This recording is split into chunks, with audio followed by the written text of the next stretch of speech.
الحمد لله رب العالمين، والصلاة والسلام على سيد الأنبياء والمرسلين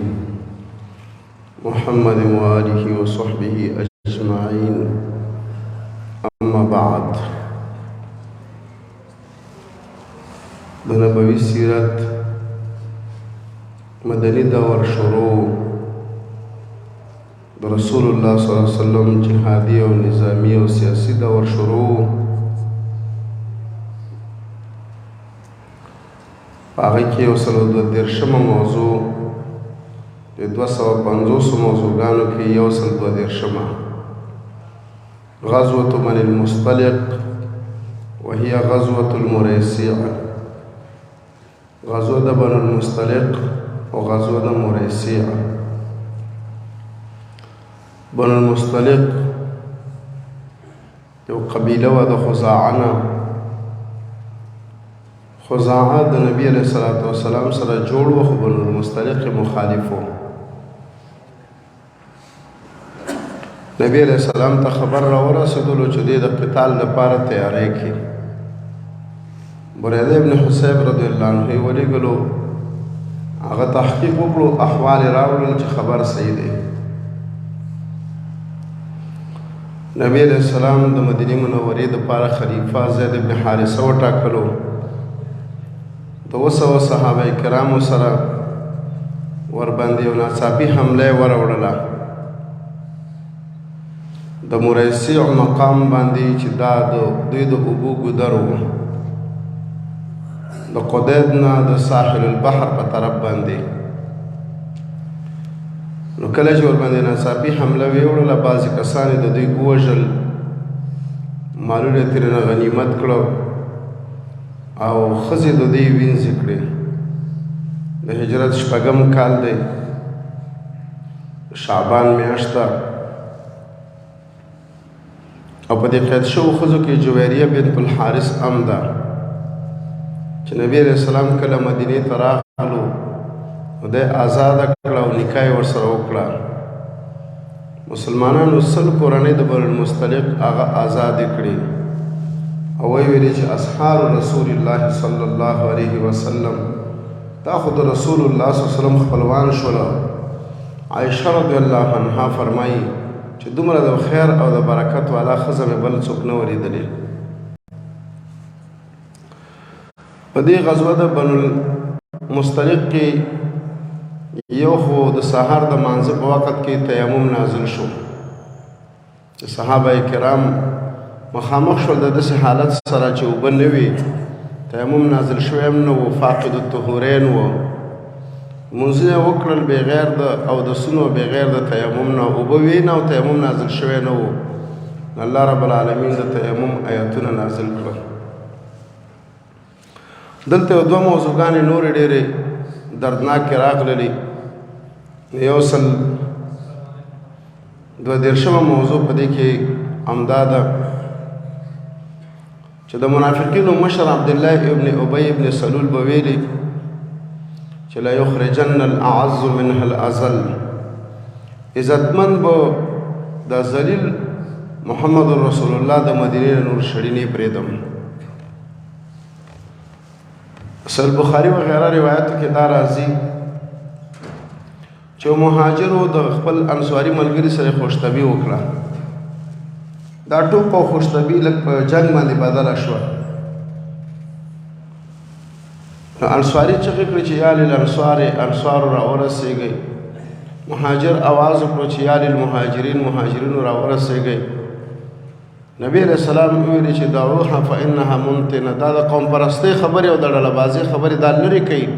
د دې نه خو بدبویي راځي. د منافقانو مشر عبدالله ابن ابی په دې سفر کې چې راغلی دی او هغه خبر شو، نو ویې ویلي وایي د مدینې خلکو همداسې کول چې دا خلک یې راوستل او دلته یې دیره کړل او مست یې کړل، او اوس دا دی په مونږ باندې راګرځي. که مدینې ته لاړم زه، نو دا ذلیل محمد رسول الله به زه د مدینې نه وشړم، نه یې پرېږدم نور. زید بن ارقم دا خبره واورېدله، نبی علیہ السلام ته راورسوله.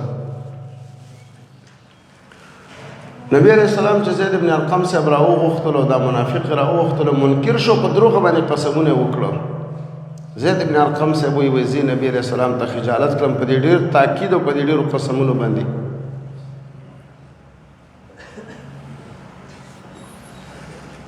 وروسته الله رب العالمین قرآن کریم کې آیاتونه راولېږل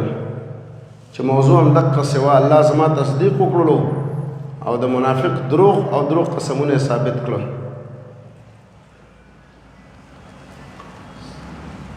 د عبد الله ابن ابي منافق زوی عبد الله مؤمن او صحابي دغه خبر شو تورې راواخیستله او ویل چې مدینه ته بدغه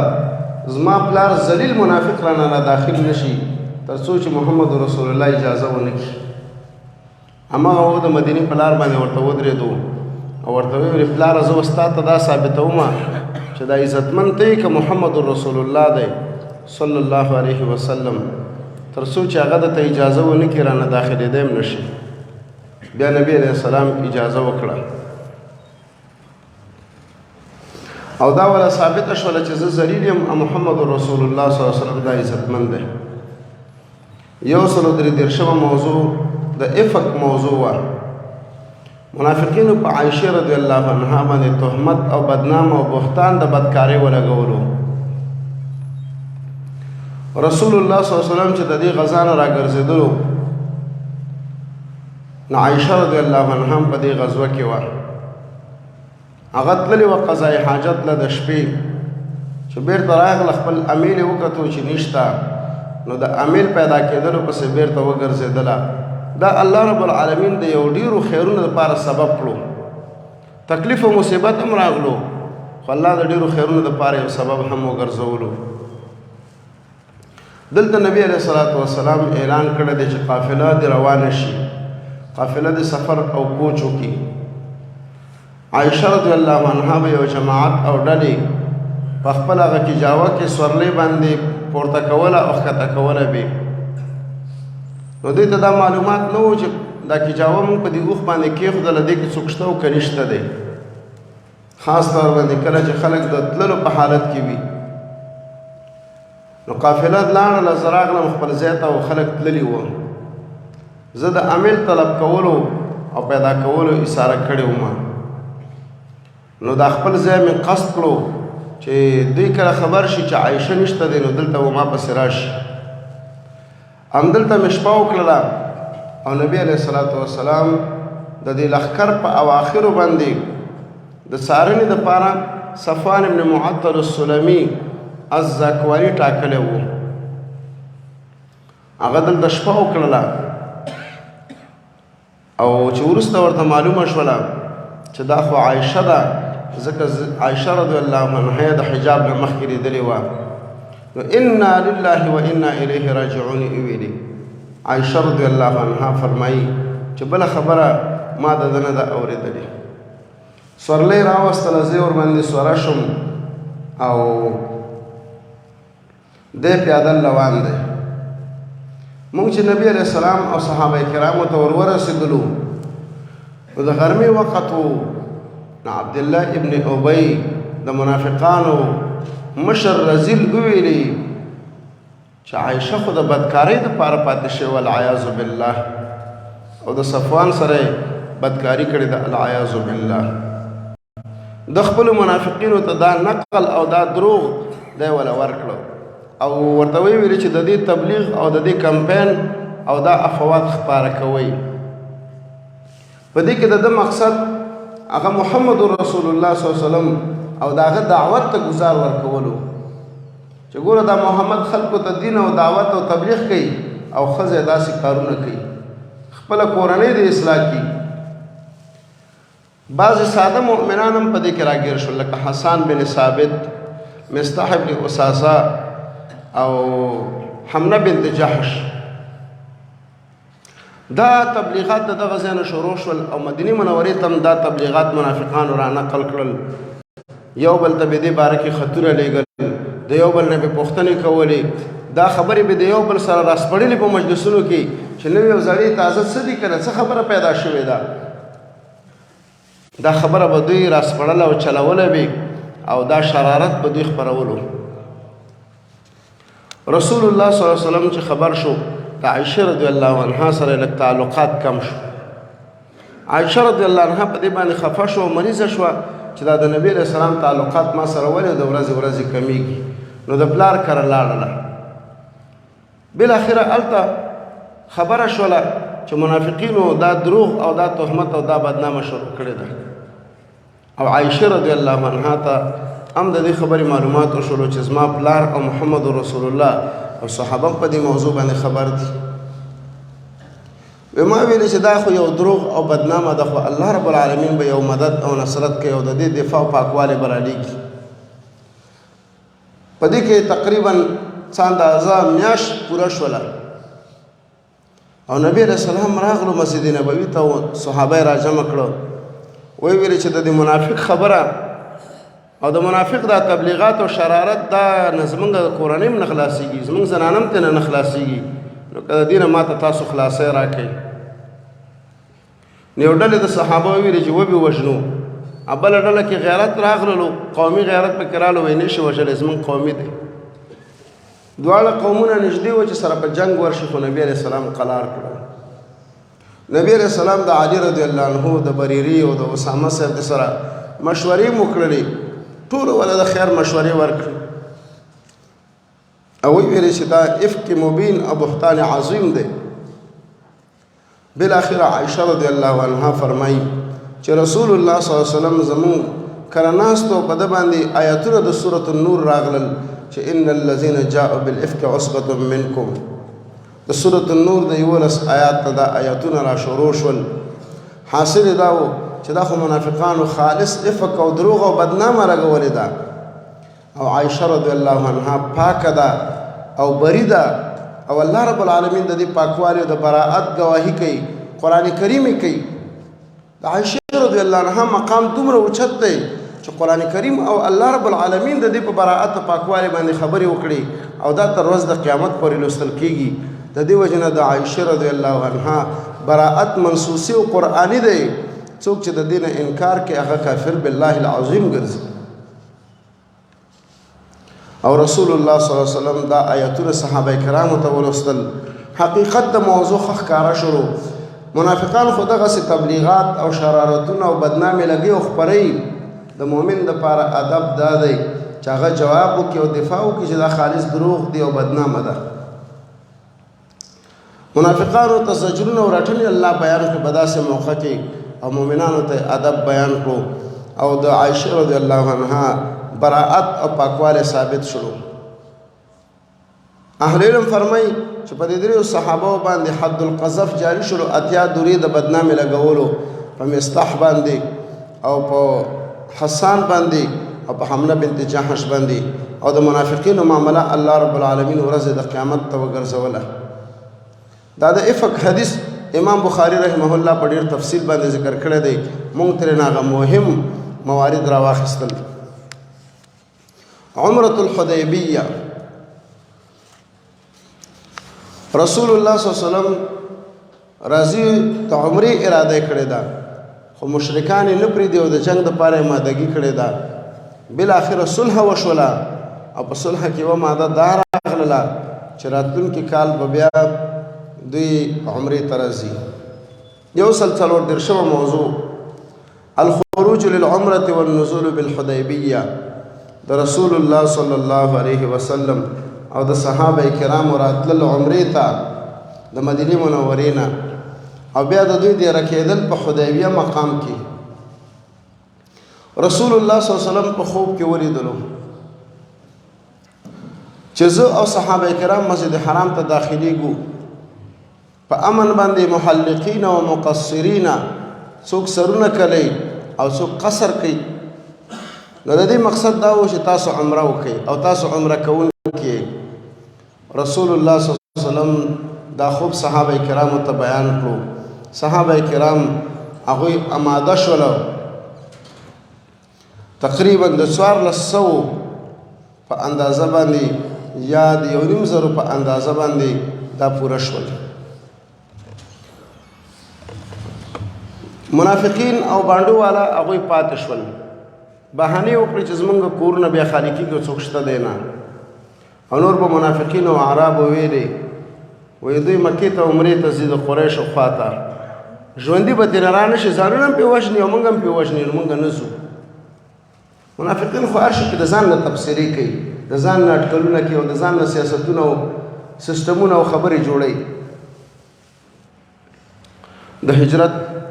شپږم کال د ذوالقعدې میاشت ته رسول الله صلی الله علیه وسلم تقریبا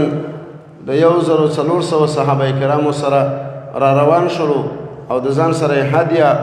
پسونه او وخان امر واخیستل چې خلکو ته وښیي چې موږ قتال او جنگ نه کوو موږ عمره کوو ذوالحلیفې ته چې ورسېدلو د خپلو هدیو تقلید یې وکړو غاړې ته ورته رسۍ او پړي واچول او اشعار یې وکړلو د دې وخانو لږ کوبونه یې د لږ لږ سوري کړه چې د وینې څاڅکې ترې نه کېږي چې خلکو ته معلومه شي چې دا د حرم هدیه ده او احرام د عمرې وتړلو د عصفان مقام ته چې ورسېدلو نو خپل د اطلاعاتو والا او د خبرونو والا ورته راورسېدلو چې قریشو خو د جنگ دپاره آمادګي نیولې ده او صحابه او نبی علیه السلام عمرې ته مسجد حرام ته نه پرېږدي او قریشو په زیتوا مقام کې د جرول سره دلته مورچې هم جوړې کړي دي او دلته ورته دیره دي خالد ابن ولید د 200 شاسوارانو سره قراع الغمیم مقام ته راولېږلو چې ته ورته لار ونیسه هملته لار کې ورسره جنګ وکړه نبی علیه السلام چې خبر شلو نو دا معلومه مشهوره لارې مسجد حرام ته پرېښودله او د مکې نه ښکته طرف ته لارې باندې روان شلو او هلته د حدیبیې مقام ته چې ورسېدلو نو دا اوښه کېناستله نو صحابو د اوښې ته اوازونه ورکوله چې پورته کېږه او پورته کېږه پورته کېږه نبی علیه السلام وویلې چې کار ورپورې مه لرئ دا الله رب العالمین چې هغه فیلان د ابرهه بند کړي وو د مسجد حرام نه دا همغه ذات دا هم بنده کړې ده دلته دې سره نور کار او هم غرض مه لرئ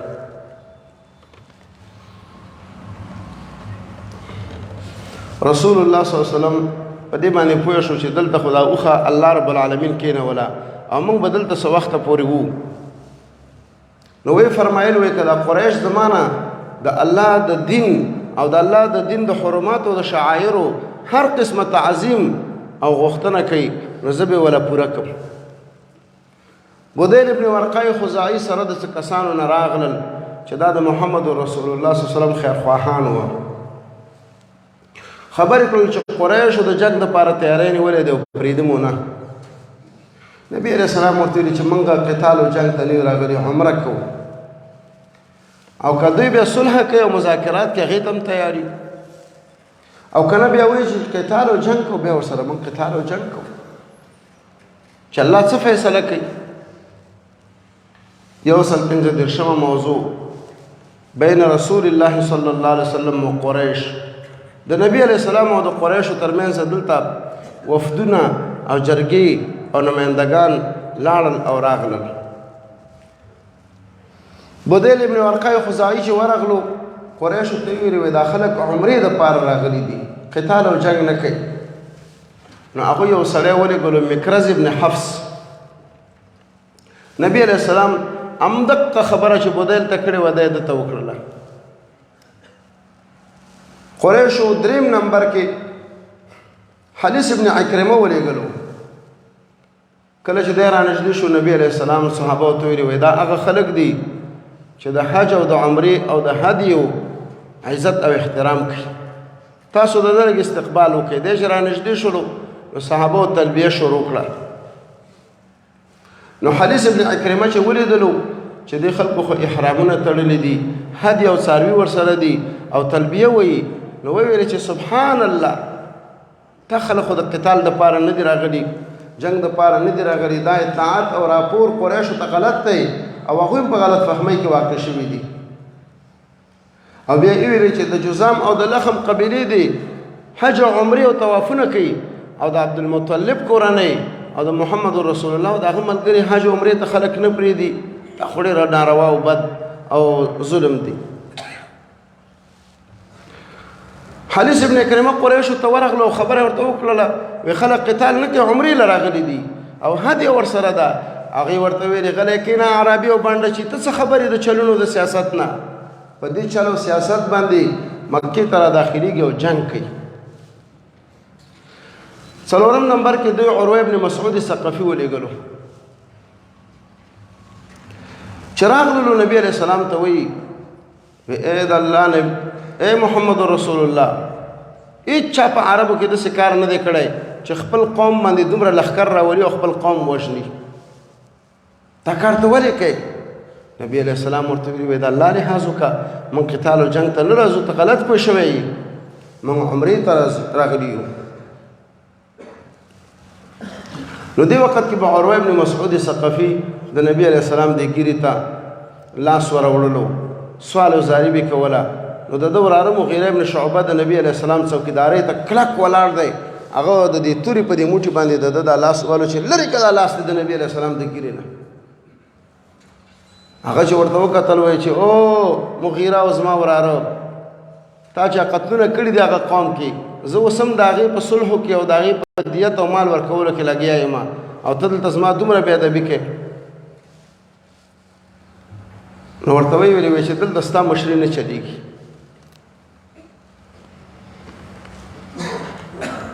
عروه چې کله د نبی علیه الصلاة والسلام او د صحابه کرامو د حالت ولیدلو چې د نبی علیه السلام د صحابه د نبی علیه السلام څومره احترام او عزت کوي او څومره ورسره محبت ساتي نو عروه راغلو قریشو ته یې ویلي وایي ما خو د فارس او د روم او د حبشو بادشاهان لیدلي دي څوک ورته دومره احترام او عزت نه کوي لکه صحابه چې محمد رسول الله ته کوم احترام او عزت کوي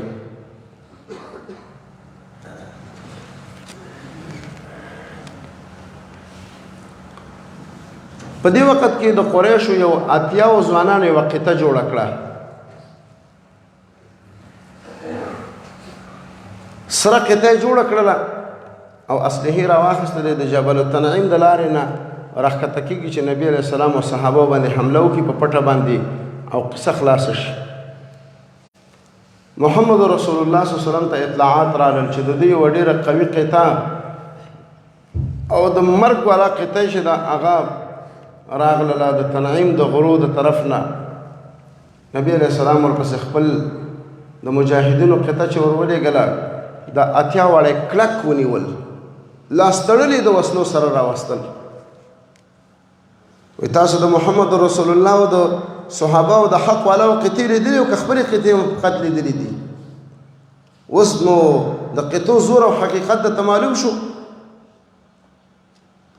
لاس تړلي اتیا واړه کسان سره د وسلو د تورو نه رای وستل او بندیان یې کړه او کېنول او دوی وویلې چې موږ په دې نیت باندې راغلي وو خو لیکن د دقسې حالت سره پیښ شو نبی علیه الصلاة والسلام دوی ته وویلې چې موږ قتال ته نه یو راغلي موږ عمره کوو او همدقسې احساننې آزاد کړل وویلې ځئ لاړ شئ خپلو کورونو ته تاسو ځوانان یو په جذباتو کې راغلي یئ ځئ کورونو ته لاړ شئ دوی چې کله لاړل او خپلو مشرانو ته دا قصه وکړله نو د مشرانو په زړونو کې الله نورم یېره واچوله چې دا خو هغه زمونږ د مرګ او هغه تیزه ضربتي قطه وه هغه ونه چلېدله او دا خلک یې بېرته ژوندي به راخوشي کړل دا سره کوم کار دی 146 موضوع عثمان بن عفان رسولا الى قریش و بیعة الرضوان په دې وخت کې رسول الله صلی الله علیه وسلم عثمان بن عفان رضی الله عنه چې دا قریشو کې ډېر عزتمند و دی ولېږلو قریشو ته د سفیر او د رسول او د استازي په حیث باندې چې ته د قریشو مشرانو ته ووایه چې موږ قتال نه کوو عمره کوو او بیرته ځو تاسو موږ پرې کار مه لرئ موږ تاسو پرې کار نه لرو او دارنګه مستضعفونو کمزورو مؤمنانو ته چې مکه کې پاتې شوي دي هغوی سره ملاقات وکړه او زیری وله ورکړه چې الله رب العالمین به یو کامیابي او خوشحالي راولي عثمان رضی الله عنه چې مکې ته داخل شلو د ابان ابن سعید الاموي په جوار او په امن کې د نبی علیه السلام رسالت ورته ورسولو هغوی ورته وویلې چې عثمان صاحب ته عمره وکړه او بیرته لاړ شه او محمد او د هغه ملګرو ته د عمرې اجازه نشته دی عثمان رضی الله عنه ورته ویلې چې محمد رسول الله عمره نه وي کړې زه تر هغې پورې عمره نه کوم په دې وخت کې یو خبر خپور شو چې قریش او مکې والو عثمان صاحب شهید کړو، د نبی علیہ السلام سفیر او استازي شهید کړو. نو د سفیر او د استازي وژل دا د جنگ یو قوي اعلان وي. نو نبی علیہ السلام سره خو علم غیب نه وو، نو د ونې لاندې ناستو چې دا خبر او اطلاع ورته راغله، صحابه کرامو ته ویلي وی راشه بیعت وکړئ. د جهاد او د انتقام د عثمان رضی الله عنه ټولو صحابه کرام راتل او بیعت کولو د جهاد او د شهادت. او نبی علیہ السلام د خپل خیل سره واخیستل او ویلي چې هذه لعثمان، وای دا بیعت مې د عثمان صاحب دپاره وکړو. او الله رب العالمین بیا د دې بیعت ډېر صفت کوي، لقد رضي الله عن المؤمنین اذ یبایعونک تحت الشجره. الله ډېر راضي او خوشحاله دی د هغه مؤمنانو نه چې تا سره بیعت کې د ونې د لاندې. بیعت په دې باندې وشولو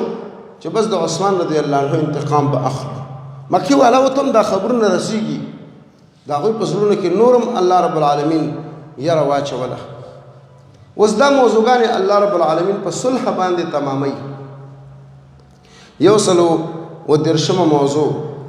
عقد الصلح، د صلح تړون او د صلح امضا کول. قریشو چې کله د دې بیعت نه خبر شول نو ډېر زیات کروب او یره پرې راغله. نو دوی سهیل ابن عمر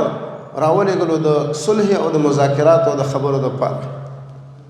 ډېرې اوږدې خبرې وشولې او په دې خبرو باندې اتفاق راغللو. یو، محمد رسول الله صلی الله علیه وسلم او مسلمانان به سږ بیرته ځي مدینې ته او راتلونکي کال به بیا عمرې ته راځي او 3 ورځې به مکه کې پاتې کېږي. اسلحې به ورسره په تیکو کې او پوښونو کې بندې وي. دویم، دواړه طرف نه چې دی نو 10 کاله جنگ بند دی. 10 کاله جنگ بندي وشوله. که څوک د محمد رسول الله سره یو ځای کېږي هغه به هم په امن او په صلح کې وي لکه بنو خزاعه، او که څوک د قریشو سره یو ځای کېږي هغوی دپاره به هم صلح او امن وي لکه بنو بکر. او څلورم، که د مؤمنانو نه څوک ورغلو کافرو ته هغوی به یې نه واپس کوي، خو که د کافرو نه څوک راغله مؤمنانو ته نو مؤمنان به بیرته ورته سپاري. ډېره ترخه او درنده خبره ده. عمر رضی الله عنه دا خو قبلولم نه، علي رضی الله عنه دا خط لیکلو. نو په خط کې ولیکل چې هذا ما قاض علیه محمد رسول الله. دا هغه څه دي چې په دې باندې صلح او موافقت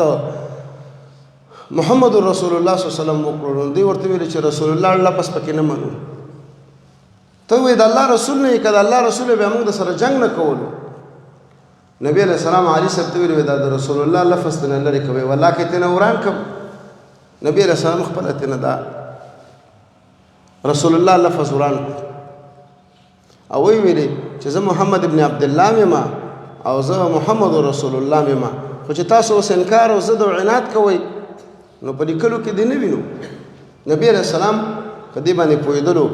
چې خبره یوازې په لیکلو کې نه ده، خبره په مقاصدو کې ده. زه خو د الله رسول یم، که په دې کاغذ کې او په دې تخته کې ولیکلی شي او که ونه لیکلی شي، خو زه د الله رسول یم. خو هغه لوی مقصدونه او لوی خبرې ولې د لاسه ورکړو. د نبی علیہ السلام یو عجیب او جامع سیاست، د هغه جامع صلح او مذاکرات او په ډېرو لرو او عواقبو باندې نظر کول. 2 نسخې ولیکلی شولې د دې صلح د مادو، یوه د نبی علیہ السلام او صحابه سره شوه، یوه د دوی سره شوه. 130 موضوع قضیة ابي جندل. د قریشو نماینده په صلح کې سهیل ابن عمر دی، د دې یو زوی دی ابو جندل چې هغه ایمان او اسلام راوړی دی او پلار او خپلوانو یې کلک تړلی دی. هغه چې خبر شوی دی چې حدیبیې ته نبی علیہ السلام او صحابه دې راغلي دي، نو په دې زنځیرونو کې او په دې کړیو کې ځان راورسولو او صحابه کرامو ته ځان ورواچولو. نو سهیل ابن عمر چې د مذاکراتو نماینده دی هغه ورته وایي چې دا زما زوی ابو جندل به هم راکوئ. نبی علیہ السلام او صحابه ورته ویلي چې لا تر اوسه پورې خو د صلح مادي تطبیق شوي نه دي، دا به د دې نه وروسته تطبیق کېږي. هغوی ضد او عناد او نارواو پورې ونه ختل. بس نبی علیہ الصلوۃ والسلام ویلي چې ابو جندل ورته ورکړي. ابو جندل سوال او زارۍ کولې چې ما په دومره سخته کې تاسو ته ځان را ورسولو او اوس چې لاړم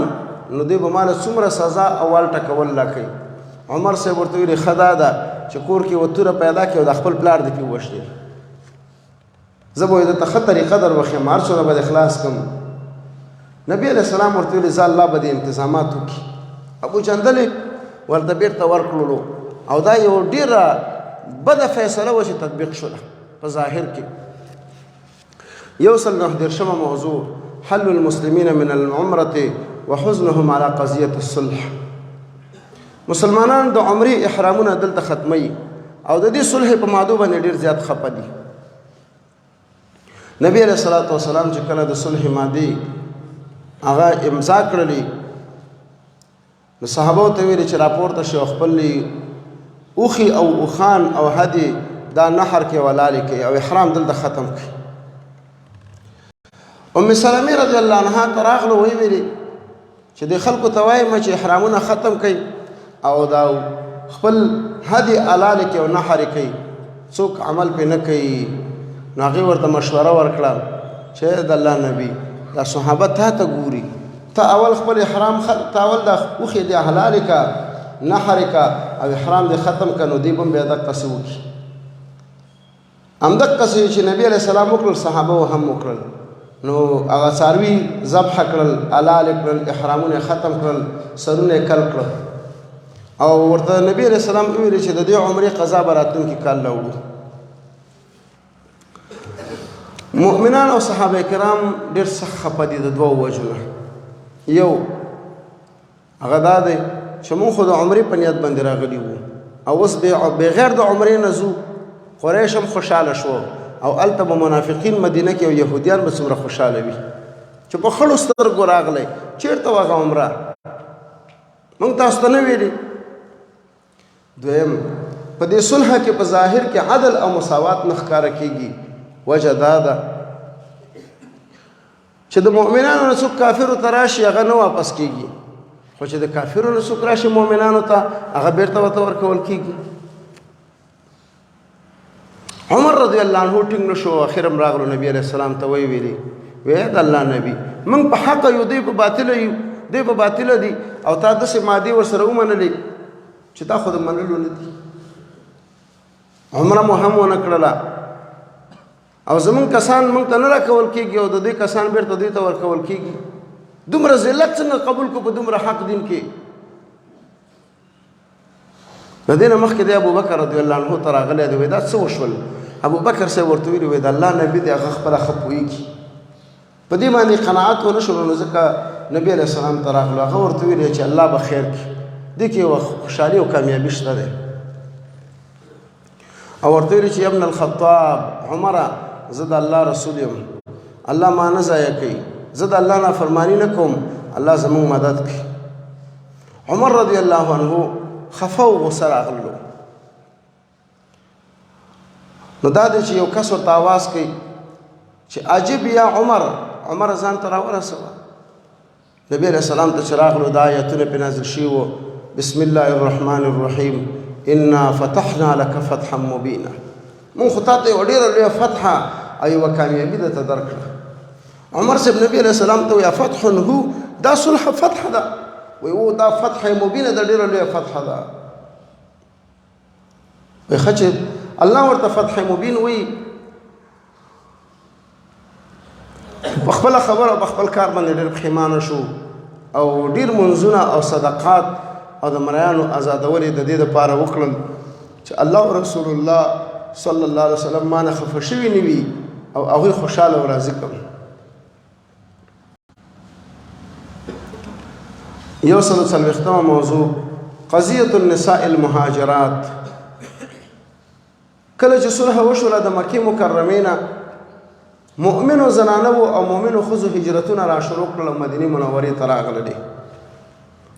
قرآن کریم کې الله فرمایي یا ایها الذین آمنوا اذا جاءکم المؤمنات مهاجرات فامتحنوهن. مؤمن مهاجر ښځې چې راغلي امتحان واخلئ تحقیق وکئ چې دوی د ایمان او اسلام د وجې نه راغلي دي. حکم راغللو چې فلا ترجعوهن الى الكفار، دا ګوره کافرو ته ور نه کوي. که کوم مال د کافرو نه راوړی وي مال بیرته کافرو ته ولېږئ.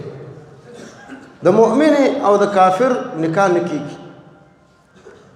نبی علیه الصلاة والسلام ته به چې دا ښځې راغللې نو د دې نه به امتحان اخیستلو، په دې آیت کریمه باندې او بیعت به ترې اخیستلو چې شرک به نه کوئ، غلا به نه کوئ، زنا به نه کوئ، قتل به نه کوئ، بدنامي به نه جوړوئ او نافرمانی به کوئ. نبی علیہ السلام ته وایي که دا بیعت کوي په دې خبرو باندې فبایعهن، نو بیعت ورسره وکړه. نبی السلام به د ښځو سره په قول او په وینا سره بیعت کولو، په لاس سره بیعت نه کولو. او واستغفر لهن، او دوی لره بخښنې وغواړه. کافران راغلل او ویلې چې د صلح په مادو کې راغلي دي چې څوک راغلل نو موږ ته به واپس کوئ. نبی علیہ السلام او صحابه ورته وویلې چې هغه د نارینه مبارک دي، د ښځو باره کې دې کې څه ذکر نه دی راغلی. که نارینه مو څوک راغلل موږ به دله درکو، خو د ښځو ذکر په دې کې نه دی راغلی. ښځې به دلته پاتې کېږي. په دې کې خو دوی پړه شول او لاجوابه شول. یو څلوېښتمه موضوع، کله چې صلح وشوله بنو خزاعه راغلل د نبی علیه السلام سره ودرېدل چې موږ تاسو سره یو. نو قریش پې تعارض او برید نشي کولی. او بنو بکر هغه راغلل د قریشو سره ودرېدل او ورسره ملګري شول. نو مؤمنان په بنو بکرو باندې ګزار نشي کولی. همدغه وه چې د بنو بکرو حمله په وروسته وختونو کې 2 کاله وروسته چې بنو بکر د قریشو ملګري راولګېدل او په بنو خزاعه باندې حمله وکړه چې د محمد رسول الله د صلح ملګري و. او همدغه بیا سبب شو د پاره د فتح د مکې. هغه به انشاءالله په خپل ځای کې تاغي تفصیل راشي. 142 موضوع، حل قضیة المستضعفین، مستضعفین او کمزوري او مظلومان الله د کافرو د ظلم او د پنجونه په عجیبه طریقه باندې خلاص کړ. یو مؤمن دی په مکه مکرمه کې بندي دی ابو بصیر، هغه په څه طریقه باندې ځان را خلاص کړو او ځان مدینه منورې ته راورسولو. د مشرکینو 2 نمایندګانو پسې راغلو. نبی علیہ السلام ته ویلې چې صلح کې دا راغلي دي چې زموږ نه څوک راغلو نو موږ ته به بیرته واپس کوئ. نو ابو بصیر موږ ته بیرته راکړئ. وایي ډېره ښه ده. بس ابو بصیر صاحب ته ویلې چې موږ وعده معاهده کړې ده، ته به بیرته دوی سره لاړ شي. هغه ورسره مجبورا روان شو. نبی علیہ السلام خو چې دا صلح کړې وه نو د نظر په دې باندې و چې دا مؤمنان دې دلته مدینې ته نه راځي څه وخته پورې، حبشې ته دې لاړ شي چې هلته نور مهاجرین هم جمع دي. خو چې څوک به مدینې ته راتلل نو هغه به د دې قانون مطابق بیرته ورکول کېدل. نو ابو بصیر ورته بیرته ورکړ. اوس د ابو بصیر صاحب کارنامو ته ګوره. دوی چې یو ځای پورې ورسېدل، ستړي شول او دمه یې کول او کجورې خوړلې، ذوالحلیفې وغیره خوا او شاته. نو ابو بصیر صاحب دې یو ته وویلې وی اوهو دا توره دې ډېره زیاته ښایسته ده او ډېره تیره ده، ته خو لږ راکړه چې زه وګورم. هغه مې واخله. نو قمقل سړی خپله اسلحه بل ته ورکوي. هغه چې دا توره راواخیستله ورته ویې کتل یاره وایي ډېره ښایسته او تیره ده. نور دا توره راخلاصه کړه او شړق د دې یو نه سر والوزولو. چې والوزولو نور ابو بصیر توره راواخیستله او راغلو مدینې منورې ته او مسجد نبوي ته را روان شو. په دې جمله کې زلک تقدیم تاخیر را نه وشلو. د دې یو نه چې څنګه سر والوزولو نو دا بل کافر او مشرک په منډه باندې شلو، ځان مسجد نبوي ته راورسولو. په مسجد نبوي باندې چې را دننه شلو په منډه او په یره باندې نبی علیہ السلام ویل لقد رأى هذا زعرا، دې سړي څه یره لیدلې ده او دا د یرې دې ځای ته راورسولو. دا د چې ابو بصیر سره توره ده او ورپسې راورسېدلو. نبی علیہ السلام ویل چې ویل امه مسعر حرب، وایي د ده مور ته د تعجب وي دا خو د اور هغه اور لړونه دی، موږ اور او جنګونه قلاره دی نور هم ورپسې راتازه کوي. لو کان له احد، که څوک پیدا شي او دی کوم خوا ته بوځي. صحابه کرام د نبی علیہ السلام په دې اشاره پوه شول. ابو بصیر ته ویل چې نبی علیہ السلام خو معاهده کړې ده د مدینې نه وځه بل چېرته لاړ شه. نو سیف البحر د دریاب غاړې ته راغللو، دلته دیره شو. چې دیره شولو نو نور مؤمنان او مسلمانان چې مکه کې خبرېږي چې ابو بصیر د بحر په غاړه کې دیره شوی دی او خیمه یې لګولې ده او مورچه جوړه کړې ده د هغې ځای نه ابو جندل هم ورته راورسېدلو چې هغه صلح د حدیبیې کې واپس شوی وو او نور مؤمنان هم ورته راورسېدل ځوانان او دلته یو قوي ډله او جماعت یې جوړ کړو د قریشو قافلې به چې تېرېدلې نو په هغې به حمله کوله مالونه به یې ترېنه واخیستل دا به د دوی خرچه وه او ښه مالداره شول نورو ملګرو ته مې خرچې لېږلې قریش ډېر په تنګ راغلل چې زموږ تجارت زموږ قافلې زموږ اقتصاد ډېرې ضربې وخوړلې د کوم ځای نه یې وخوړلې د بحر په غاړه چې قافلې ځي ابو بصیر او ابو جندل او د هغه ملګري وهي نو څه اوس وکړو مشوره یې چې وکړله وایي ښه دا ده چې محمد رسول الله ته ورشو او هغه ته سوال وکړو چې دا خلک راول او مدینه کې د ځان سره وسوه خپله راغلل نبي علیه السلام ته او وی ویلې چې دا خلک د ځان سره مدینه کې وسوه او موږ د دې خبرې او د دې مادې نه در تېر یو چې څوک دلته راتلل موږ ته یې راکوه موږ ته یې مه راکوه همدلته یې د ځان سره ساته ابو بصیر او ابو جندل دې پسې جواب ولېږلو چې راځئ راشئ مدینې ته دا عزت او دا کمال کله دوی ته حاصل شو د مدینې امن دا چې کله دوی هلته کافرو ته ګزارونه ورکړل کافر چې کله زور تاوان او خساره ونه ګوري تر هغې پورې خپل ظلم نه پرېږدي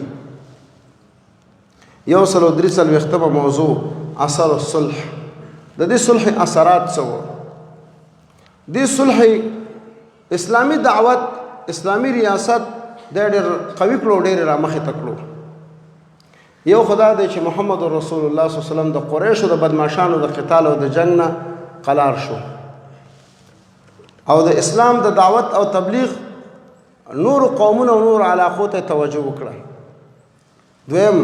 د صحابه کرامو ملاقاتونه راغلل د عربو سره او د قریشو سره په دې کې ورته د اسلام دعوت او تبلیغ شروع کړو او ډیر خلک په اسلام کې داخل شول ډیر خلکو اسلام قبول کړ په دې وخت کې د مکه مکرمه ډیرو غټو مشرانو هغوی ایمان او اسلام هم راوړل لکه خالد بن ولید صاحب او عمرو بن العاص نبی علیہ السلام کو فرمایل ان مکه قد القت الینا افلاز کبدها یقینا مونږ ته مکه هغه د زړه او د جګر هغه غټې ټوټې راواچولې دې ته خو الله فتح مبین ویلی ده د دې نه وروسته چې نبی علیه السلام د قریشو د قتال نه مطمئن شولو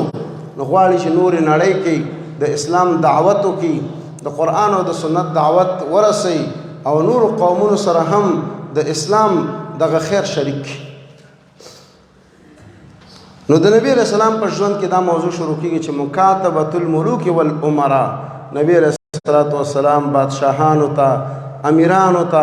او والیانو ته د اسلام د دعوت خطونه ولېږل تقریبا د هغې څخه 9 مونږ دلته ذکر کوو خطونه خو نبی علیہ السلام ډېر لېږلي دي ابن قیم رحمه الله په زاد المعاد کې ذکر کړي دي خو د هغې څخه مونږ 9 ذکر کوو یو خط نجاشي بادشاه ته ولېږلو دویمې مقوقس ته درېمې کسرا ته څلورمې قیصر ته پنځمې حارس الغساني ته شپږم د بوسرا والي ته اووم د یمامه والي ته حوازه ته اتم د بحرین بادشاه ته منذر ته نهم د عمان هغه دوو مشرانو ته چې جعفر او د هغه ورورو رسول الله صلی الله علیه وسلم چې بادشاهانو د والیانو ته دا خط لیکي په هغې کې ټولو کې ورته دا لیکي چې تاسو اسلام قبول کړئ دا دعوت قبول کړئ چې الله رب العالمین واحد ولا شریک ذات دی بل الہ او شریک د الله رب العالمین سره نشته دی د توحید دعوت او زه د الله رښتینی رسول او پیغمبر یم نو دعوت د توحید دعوت د رسالت او د سنت کله چې تاسو دا دعوت قبول کړئ نو الله رب العالمین به تاسو ته عزت او امن او سلامتیا درکړي او که دا قبول نه کوئ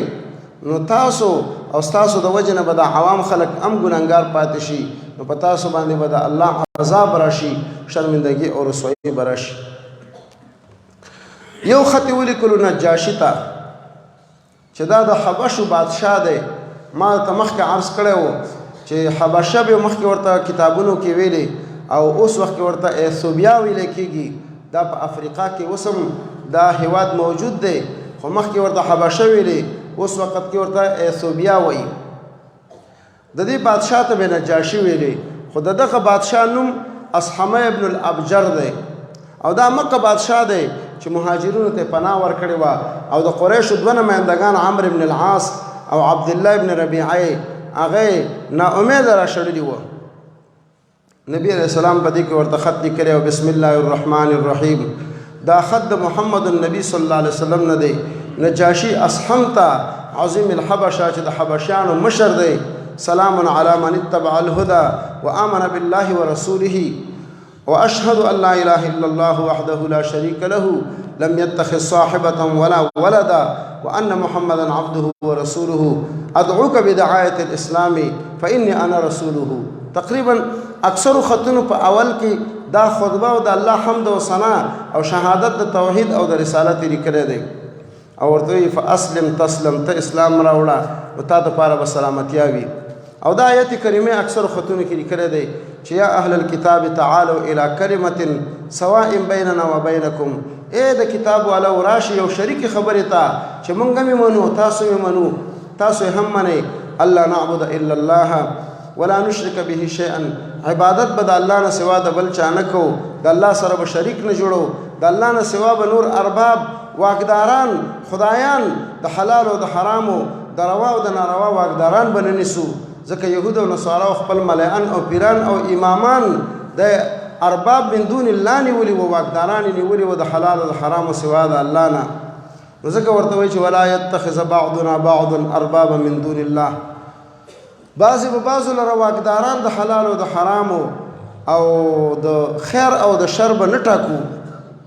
فإن تولوا فقولوا اشهدوا بأننا مسلمون که تاسو نه منئ نو په دې ګواه شئ چې موږ خو د الله تابعدار یو او ورته ویې لیکل فإن أبیت فإن عليك اسم النصارى که چېرته ته انکار کوې نو د ټولو نصاراو او د عوامو او د رعیت او د ولس وبال په تا راځي ځکه الناس على دین ملوکهم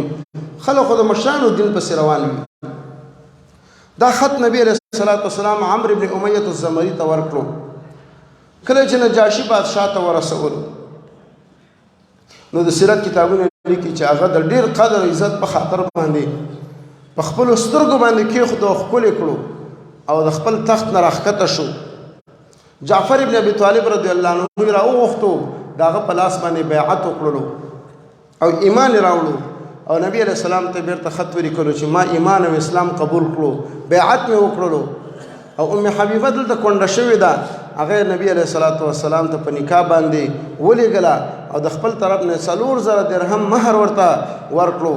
او مؤمنان او صحابه ورته ویلي چې موږ هم زو مدینې ته مدینه نور په امن باندې شو د قریشو جنگونه نور نشي راتللی نو دوه کشتۍ راوغوښتلې او مهاجرین په ډیر اکرام او اعزاز او د تحفو او د ډالۍ سره رخصت کړل دا نجاشي بادشاه تقریبا بیا 3 کاله نور هم ژوندی و د هجرت په 9 کال باندې د رجب په میاشت کې چې دی وفات شو الله رب العالمین نبی علیہ السلام ته وحی وکړه چې ستاسو دوست نجاشي بادشاه وفات شوی دی ځکه د مهاجرینو د مؤمنانو سره ډیره وفا پاللې وه او الله ورته ایمان او اسلام هم نصیب کړی و او مهاجرین په ډیر اکرام او اعزاز باندې رخصت کړي وو نبی علیہ السلام ته الله وحی وکړه چې نجاشي بادشاه وفات شوی دی حدیث د بخاری کې راځي نبی علیہ السلام صحابه ته مدینه کې خبر ورکړو چې ستاسو ورور نجاشي بادشاه وفات شوی دی صلوا علی اخیکم النجاشي راځي چې په دې نجاشي ورور باندې جنازه وکړو غایبانه جنازه په وکړه بیا وروسته بل نجاشي د حبشو بادشاه شو نبی علیہ الصلوۃ والسلام هغه ته هم خط لیکلی و خو د هغه د اسلام او د انکار باره کې موږ ته معلومات نشته دی دویم خط نبی علیہ السلام لیږلی و مقوقس ته ملک الاسکندریه چې دا د اسکندریه بادشاه و اسکندریه اوس وخت کې په مصر کې ده او هغه ته هم همدا لیکلي و چې دا خط د محمد رسول الله نه دی مقوقس ته چې دا د قبطیانو مشر دی او هغه ته هم همدا د الله د توحید او د نبی علیہ السلام د رسالت دعوت لیکلی دی او دا آیات کریمه ورته لیکلی دی او دا خط ول کړو حاتب بن ابي بلتعه رضی الله عنه ته چې ته به دا خط ورته ورسې خط چې ورته ورسولو نو مقوقس د دې خط اکرام او اعزاز وکړلو او دا خط راواخیستلو په یو ډیر قیمتي او خصوصي صندوق او تاخچه او المارۍ کې کېښودو په هغې باندې خپل مهر یې ووالو او نبی علیہ السلام ته خط کې ولیکل چې زه د دې اقرار کوم چې یو نبی هغه پاتې شوی دی خو زما دا ګمان دی چې دا به شام کې راځي اسلام یې را نه وړلو خو لیکن نبی علیہ السلام ته په هدیه کې او په تحفه کې 2 وینځې راولېږلې چې و ماریا نومېدله یوه سیرین او دا په قبطیانو کې ډېرې قیمتي وینځې وي او څه قیمتي جامې او لباسونه نبی علیہ السلام ته هدیه کې راولېږل او یو قچر راولېږلو چې هغې ته به دلدل ویلې نبی علیہ السلام ماریا قبطیه د ځان دپاره انتخاب کړه او سیرین د حسان ابن ثابت رضی الله عنه ته وبخله دریم خط یې لیکلی و کسرا ته چې دا پرویز بن نوشیروان دی او د ایران او د فارس بادشاه دی په دې کې ورته لیکلي دي بسم الله الرحمن الرحیم من محمد رسول الله الى کسرا عظیم فارس دا خط د محمد رسول الله نه دی کسرا ته چې د فارس او د ایرانیانو د ساسانیانو مشر دی سلام علی من اتبع الهدى وآمن بالله ورسوله سلام دې په هدایت او په ایمان والو باندې بیا ورته ولیکل چې زه خو ټولو خلکو دپاره رسول یم ته اسلام راوړه او که انکار کوي نو فإن اسم المجوس علیک د مجوسیانو ګناه او جرم او د فارسیانو دا ټول جرم او ګناه په تا باندې راځي دا خط نبی علیہ الصلوۃ والسلام ولېږلو د عبدالله بن حذافة السهمي رضی الله عنه سره نبی علیہ الصلوۃ والسلام داسې سفیران مقرر کړي وو چې هغه به ډېر زیات هوښیار او زیرکه او زړور خلک به وو ام به پکې هوښیارتوب و او ام به پکې زړورتوب و الجامع الصغیر کې سیوطي رحمه الله دا حدیث نقل کړی دی چې رسول الله صلی الله علیه وسلم به څوک لېږلو په سفارت باندې په رسالت باندې په پیغام باندې نو کان حسن الاسم و حسن الوجه یو خو به د هغه نوم ښایسته و او بل به دا و چې هغه به د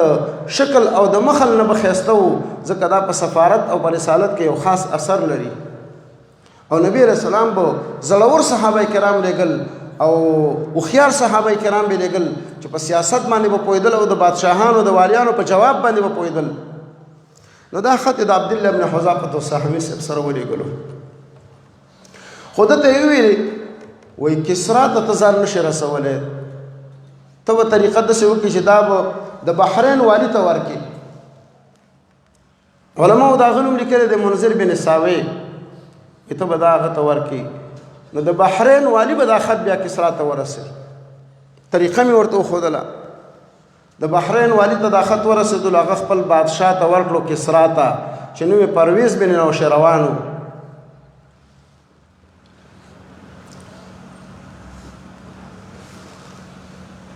نو پرویز ته به دا خط ورته وسپاري پرویز ته دا خط ورسېدلو کله چې پرویز باندې دا خط ولوستلی شو نو ویې ویلې په ډېر متکبرانه انداز باندې چې زما په رعیت کې یو سړی دی او هغه په خط کې زما نه مخکې نوم لیکي او دا خط یې راواخیستلو ټوټې ټوټې کړو ویشلولو نبی علیہ الصلوۃ والسلام ته چې کله دا خبر راورسېدلو نو خیرې وکړلې چې مزق الله ملکه الله دې د بادشاهي او د دا قوت او دا زور دې الله ټوټې ټوټې کړي همدقسې وشوله فتح الباری کې ابن حجر رحمه الله دا واقعه لیکلې ده چې د کسرا او د فارس والا او د روم او د قیصر سره جنگ راغللو او هغوی ترېنه ډېرې علاقې ونیولې او ډېر والیان یې ترېنه واخیستل او بیرته د ده یو زوی و شیروی نومېدلو دا شیروی راولګېدلو خپل پلار یې ووژلو د دې دپاره چې د ده د بادشاهي د ده دا ښځې د ده دا مال او خزانې ماته پاتې شي الله په خپل زوی مسلط کړو شیروی نو دې ظالم یو کار کړی و چې د زهرو بوتلونه برابر کړي وو پاسه پې لیکلي وو چې دا د طاقت دوا ده او په خپلو خزانو کې دا ایښې وه دا ځکه چې دا د زوی په دې حرکاتو باندې پوهېدلو نو زوی چې کله راولګېدلو پلار یې ووژلو د بادشاهي او د ښځو او د مال تر او د خزانو د حاصلولو دپاره. نو ده چې کله د پلار دا خزانې کتلې نو په دې قیمتي خزانو کې چې دی دغه بوتلونه یې ترلاسه کړل او په هغې باندې لیکلي دي چې دا د قوت او د طاقت دوا ده. نو ده سمدستي وخوړل او ویې ویلې چې دا زما پلار چې دومره قوت کې و مست و دا د دې کمال ولکه شي چې څنګه یې وخوړل هغه زهر و الله غال ته مردار کړو. الله اوس په دې کورنۍ باندې په داسې طریقه باندې عذاب مسلط کړو چې یو بل وژني. نو دوی کې شاهي نظام چلیدلو. نو د دوی د پرویز ولور و بورا نو دوی دغه هغه حاکمه او دارنګه بادشاه کړه. نبی علیہ السلام چې خبر شو نو ویې ویلې چې لن یفلح قوم ولو امرهم امرأه. هېڅ کله به هغه قوم کامیاب نشي چې هغوی کله واک او اختیارات ښځې ته ورکړي. هغه قوم نشي کامیابېدلی چې د هغوی امارت، د هغوی بادشاهي، د هغوی وزارت، د هغوی ولایت، د هغوی ریاست هغه د ښځو سره وي. هغه کور کې هېڅکله کامیابي نشي راتللی چې د هغې واک او اختیارات د نارینهو سره نه وي بلکې د ښځو سره وي. نبی علیہ السلام ویلي چې هېڅکله نه کامیابېږي هغه قوم چې واک او اختیارات ښځو ته وسپاري. الله رب العالمین د فارس والاو بادشاهي او دا قوت دا همدغسې ټوټې ټوټې او ذلیله کړو. څلورم خط یې ولیکلو قیصر ته چې دا د رومیانو د نصاراو بادشاه دی او خپل نوم یې هرقل دی. په هغې کې ورته لیکلي دي چې دا خط د محمد ابن عبدالله رسول الله نه دی. هرقل ته چې دا د رومیانو مشر دی او ورته وایي چې که اسلام دې راوړو الله به 2 کرته اجر درکړي ځکه تاسو خو اهل کتاب یې. فإن توليت فإن عليك إثم الأريسين او که انکار کې نو د عوامو او د زمیندارو او د ولس ګناه په تا راځي. دا خط رسول الله صلی الله علیه وسلم د دحیة بن خلیفة الکلبي صحابي ته ورکړو او ورته ویلي چې دا خط به ته د بصرا والي ته ورکړي چې دا په شام کې یو ځای دی او هغه به بیا هرقل ته ورکړي. نو د هرقل پایتخت او د بادشاهي دارالمملکت چې دی نو هغه حمص دی. د بصرا والی دا خط راوړو او هرقل ته یې ورکړو په بیت المقدس کې. بیت المقدس کې څه کول؟ نو ابن حجر رحمه الله فتح الباری کې لیکلي دي چې هرقل نظرانه کړې وه چې د کسرا او د فارس والاو نه زه بیرته خپل ولایتونه ونیسم نو زه به راځم بیت المقدس ته پیادل او الله ته به هلته د شکر مونځ او سجده کوم. نو دوی د کسرا نه ډېر والیان په روپیو باندې او په تم او په لالچ اخیستي دي او ډېر ولایتونه یې ترې نه ونیول. نو دی اوس بیت المقدس ته را روان دی خو ابن حجر رحمه الله د امام زهري نه نقل کوي وایي ده ته به په دې لارو کې قالینې غوړېدلې او 2 قطاره خلک به ورته ولاړو او د هغوی سره به ګلانو د دې استقبال به کولو. په دې طریقه باندې دا بیت المقدس ته راغلو چې د الله رب العالمین هغه شکریا ادا کړي ځکه اهل کتاب دي، نصارا دي، انجیل والا دي. نو دلته ورته د بصرا والی د نبی علیہ السلام خط ورکړو چې ورکړو ورته چې دا خط د کوم ځای نه دی وایي چې دا د عربو نه دی. وایي ما ته د عربو خلک را پیدا کړي. ابو سفیان وایي موږ تقریبا 22 کسان یا 30 کسان راغلي وو د تجارت دپاره او په شام کې ګرځېدلو. د هرقل عسکر راغلل او موږ یې راوغوښتلو چې تاسو هرقل بادشاه غوښتي بیت المقدس ته موږ هم راغلو. چې ورسره کېناستلو وایي دا خط چې ما ته چا رالیږلی دی محمد رسول الله د ده نږدې خپلوان او تربورانو کې څوک دی؟ ما ورته چې زه یم. را نږدې شه. د نورو ته یې وویلې زما ملګرو ته چې تاسو شاته کښېنئ. که دا دروغ وایي نو تاسو پرې سمدستي مؤاخذه وکړئ چې دا دروغ وایي. ترجمان یې راوغوښتلو او د ابو سفیان نه پوښتنه وکړله وایي کیف نسبه فیکم؟ د ده نسب څنګه دی؟ ابو سفیان ورته ویلي چې د ډېر عزتمن نسب والا دی. وایي دا د نبوت دعوه د ده په نسب کې چا کړې وه مخکې؟ وایي چې نه چا نه وه کړې. وایي ملګري مالداره دي که غریبان او فقیران دي؟ وایي یاره غریبان او فقیران دي. وایي ښه زیاتېږي که کمیږي؟ ابو سفیان ورته ویلي ورځ په ورځ زیاتېږي. وایي ښه څوک د ده د دین نه بېرته مرتد شوی دی؟ وایي نه. وایي د دروغو تهمت پرې لګوئ؟ نه. وایي دا د مخکې نه الصادق الامین لقب ګټلی دی وایي دوکې کوي نه نه نه وایي د دوکو والا خو نه دی ابو سفیان لا دې وخت کې ایمان او اسلام نه دی راوړی وایي قتال او جنگ ورسره راغلی دی وایي او بدر کې دوی میدان ګټلی و احد کې موږ وګټلو وایي د څه شي امر دله کوي وایي موږ ته د دې خبرې امر کوي چې اعبدوا الله د الله عبادت او بندګي وکړئ شرک مه کوئ او د پلانانو د نیکونو دا زړې او غلطې طریقې او خبرې پرېږدئ او موږ ته امر کوي چې مونځ کوئ او رښتیا وایئ د پاکدامنۍ اهتمام کوئ او صله رحمي پالئ هرقل ورته وویلې وایي دا تا چې کومې خبرې جواب کړلې نو دا دلیل د دې خبرې دی چې دا رښتینی پیغمبر دی او ابو سفیان تقریبا د هرقل بادشاه د ابو سفیان د 11 خبرو بیرته جواب او تشریح او تفصیل او وضاحت وکړلو او دا ولا ثابت کړله چې دا امدق اخیری پیغمبر او رښتینی پیغمبر دی بیا ورته ویلې وی که چېرته خبره همدغسې وي چې دا ما ورته وکړله نو دا یاد وساته د ده بادشاهي او د ده مشري به دې ځای ته رارسېږي چې دا زه ورته ولاړ یو دلته او دلته ناست یو زما خدا یقین و د انجیل نه مې دا لوستلي وه چې دا پیغمبر خو به راځي خو دا زما ګمان نه و چې دا په عربو کې راځي او وی ویلي چې وس مې وشي نو ځان ملاقات ته حاضروم او که چېرته هلته ورسره موجود وی نو ما به د ده خپې وینځلی هغه خپل اخلاص ښکاره کړو ابو سفیان وایي چې دا خط یې ولوستلو نو لږ د ده په دې مجلس کې داسې خبرې او انتشار جوړ شو وایي موږ ته وویلی شول چې زه تاسو لاړ شئ وایي زه چې راووتلم په دې زړه کې الله راته واچوله چې سړی خو به غالبه کېږي او موږ به مغلوبه کېږو کمزوري کېږو به وایي مقل ته مې په زړه باندې وخوړله او د ملګرو ته مې وویلې چې لقد امر امر ابن ابي کبشه د ابو کبشه د بچي د دین دا ګوره دومره غالبه شوی او زورور شوی دی لقد يخافه ملك بني الاصفر د نصاراو لوی بادشاه هرقل هم ترې نه یېرېږي هرقل دحیه ابن خلیفة الکلبي صحابي په ډېر اکرام او عزت او تحفو ډالیو سره رخصت کړو په لاره کې بیا غلو والی و د بنو جذام د قبیلې خلکو او هرقل چې کله حمص ته لاړلو دا هم مشهور ښار و نو د خپل د شاهي ماڼۍ کې دا وزیرانو والیانو مشاورینو رئیسان را جمع کړو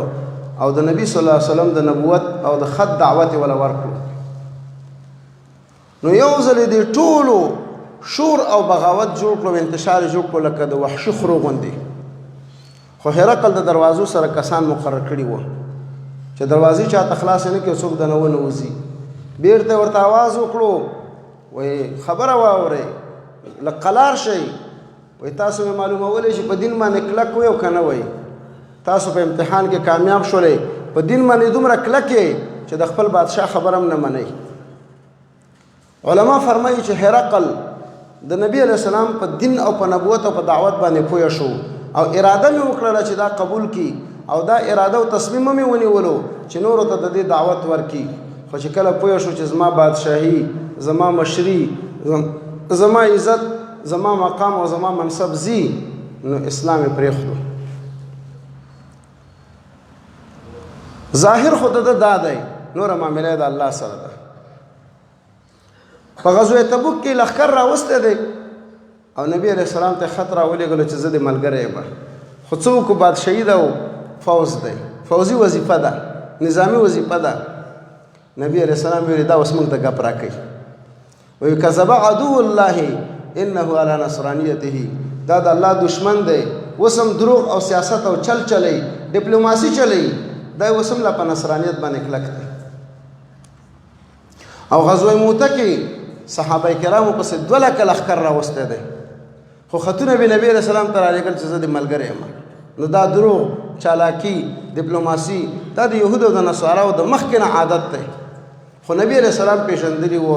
بکذب عدو الله انه علی نصرانیته پنځم خط رسول الله صلی الله علیه وسلم لېږلی و حارث ابن ابي شمر الغساني ته چې د دمشق والد د قیصر د او د هرقل د خوانه نبی علیہ الصلوۃ والسلام دا خط د شجاع ابن وهب الاسدي سره لېږلی وو. کله چې دی حارث الغسانی چې دا خط ولوستلو نو وی غورځولو، وی ویلې چې من ينزع ملکی من زمانه دا بادشاهي څوک اخیستی شي، او لښکر یې تیار کړو چې زه جنگ ته دا لښکر بوځم چې مدینه کې د محمد رسول الله او د هغه د ملګرو سره جنگ وکړي. هرقل او قیصر چې په خبر شلو ورته ویلې غلی کېنه، قلار کېنه، هغه سره څوک جنګونه سر ته نشي رسولی، عزت دې په همدې کې دی چې پاتې شي. حارث غسانی شجاع بن وهب اسدي رضی الله عنه صحابي ته څه تحفې او جامې او لباسونه یې وله ورکړل او په ښه طریقه باندې را رخصت کړو. شپږم خط نبی علیه السلام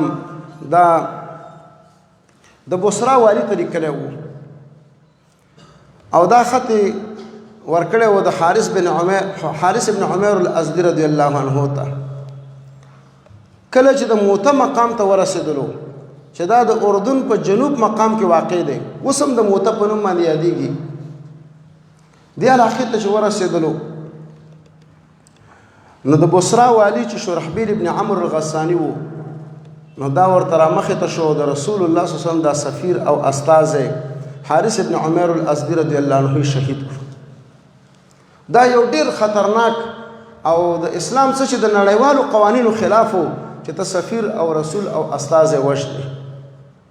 د نبی علیہ السلام استازی او سفیر چېرته چا نه وژلی، دا اول ځل و، ډېر لوی جنایت او جرم و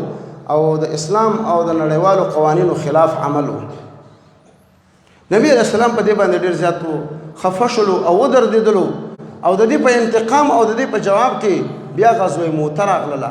چې هغه انشاءالله په خپل ځای کې بیانېږي. 3000 مجاهدین رسول الله صلی الله علیه وسلم ولیږل او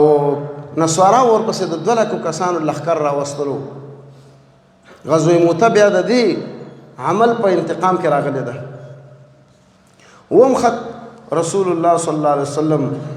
حوازه ابن علي ته ولېږلو چې د یمامه علاقې والي دی. دا خط نبی علیہ السلام د سلیط ابن عمرو العامري سره ولېږلو. حوازه چې د یمامه والي دی هغه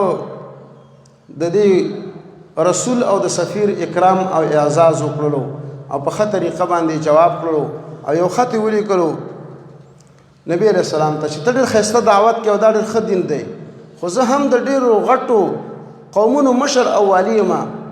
او تا ته معلومه ده چې موږ څنګه جنګیالي خلک یو، نو زه ایمان او اسلام راوړم، خو شرط به دا وي چې ما ته به د اوس نه وعده راکړې چې ستا نه به وروسته بادشاه او امیر زه یم. نبی علیہ السلام ته چې کله دا خبره ورسېدله نو ویې فرمایل وی قسم په الله باندې چې ایمان او اسلام ته په عقیدې او فکر او نظر سره نه قبلې او په تمې او په لالچ او په قدرت او منصب سره قبلې، نو دا یوه لښته د کجوري چې غواړي ام دله در بې نه کړه. دا دین او ایمان او عقیده دا خو یو فکر او نظر دی، په دې باندې خو ته جنت ګټې، په دې باندې خلک عزت او مال او تجارت قدرتونه او منصبونه نه حاصلوي. د دې وجه نه اوس هم د باطل پرستو خلکو په دماغو کې دا هواګانې چلیږي. وایي ښه که چېرته موږ دا د قرآن او د سنت او د الله شریعت او د الله کتاب او د الله قانون قبول کړو نو په یوه کې به څه شی وي، څومره مال وي، کوم ولایت به راکړي، کوم وزارت به راکړي، څه امتیازات پکې دي، څه دنیوي ګټې پکې دي. العیاذ بالله. عقیده او ایمان او فکر او دین دې جوړ کا چې آخرت دې ښایسته شي، الله په جنت درکړي، دنیوي ګټې په دې باندې ما اخله. نو هغه دا شرط ولګولو چې ایمان راوړم خو تا نه وروسته به خلیفه زیم. نبی علیہ السلام وویل چې دا د کجوري لخته غواړي د ایمان په عوض کې هم دله نه در کومه، که ایمان راوړي راوړه خپل آخرت دې ښایسته کېږي، او که نه راوړي ګرځه دنیا او آخرت کې به ذلیله وي. اتم خط رسول الله صلی الله علیه وسلم دا منذر بن ساوی ته ولیکلو چې د بحرین والی دی او دا د کسرا او د ایرانیانو والی دی. دا خط رسول الله صلی الله علیه وسلم علا بن الحضرمي رضی الله عنه ته ورکړلو. کله چې منذر بن ساوی ته ورسولو نو هغه اسلام راوړلو او د بحرین والو بعضې کسانو هم اسلام راوړو. نبی علیہ السلام چې خبر شلو ورته ویل چې ته بیرته همدقسې د مسلمانانو او د اسلامي شریعت د خوانه ته والی او امیر پاتې شولې. او ورته ویل چې د مسلمانانو حقوق د اسلام په طریقه باندې جاری ساته او د يهودو او د مجوسو نه جزیه اخله او تر څو پورې چې ته د شریعت پابند وي موږ ته د ولایت نه معزوله کو نه دی لري کو نه هم خط دا رسول الله صلی الله علیه وسلم د عمان دواړو نوابانو ته ولېږلو چې یو جعفر دی او د ورور دی دا خط عمرو بن العاص رضی الله عنه صحابي ته ورکړو دا عمرو بن العاص رضی الله عنه صحابي دا چې څومره په سیاست کې پوهه او خيار انسانو نه یو الله ته معلومه و دا غي مثل نه لیدل کېږي هغه په سیاست په زیرکتیا او په چالاکۍ باندې په مخ وړلو او مغیره ابن شعبه رضی الله عنه په سیاست په زړورتوب باندې په مخ وړلو نو عمرو بن العاص رضی الله عنه دا ډېر زیات چالاک او سیاسي صحابي وو د بیا ډېر واقعات دي چې سیر اعلام النبلاء کې هغه امام ذهبي تاریخ بغداد کې خطیب بغدادي او نور علما لیکلي دي عمرو بن العاص رضی الله عنه چې عمان ته کله راغلو نو دلته یو مشر عبد بن الجلندي نو د سره ملاقات وشلو عمرو بن العاص رضی الله عنه ورته د اسلام دعوت ورکړو د اسلام امور او محاسن ورته بیان کړو چې دې کې د الله عبادت ته د شرک نزان ساتل دي د مانزه او د نیکو اعمالو پابندي ده او صدقه او زکات د فقراو نه اخیستل کیږي د اغنیاء او د مالدارانو نه اخیستل کیږي په فقراو باندې تقسیمیږي د کې داسې قانون دی د ننګرهار ته والی راغلی او علما ورته مشوره ورکړې وه د جمهوریت وخت کې چې ته خو ځان ته نیک سړی وایي داسې وکړه چې ډله او ترتیب جوړ کا چې د غنیانو مالدارانو نه مال اخلو په د فقیرانو باندې تقسیموي ښایسته مشوره ورته ورکړې وه او په حدیث کې هم دا راځي او هغه ځان ته ډېر دینداره ویلي د دینداري غټه دعوا یې کوله علما ورته دا مشوره ورکړې وه نو ده ورته په جواب کې ویلي چې دې کې زما څه ګټه ده انا لله و انا الیه راجعون بس مونږه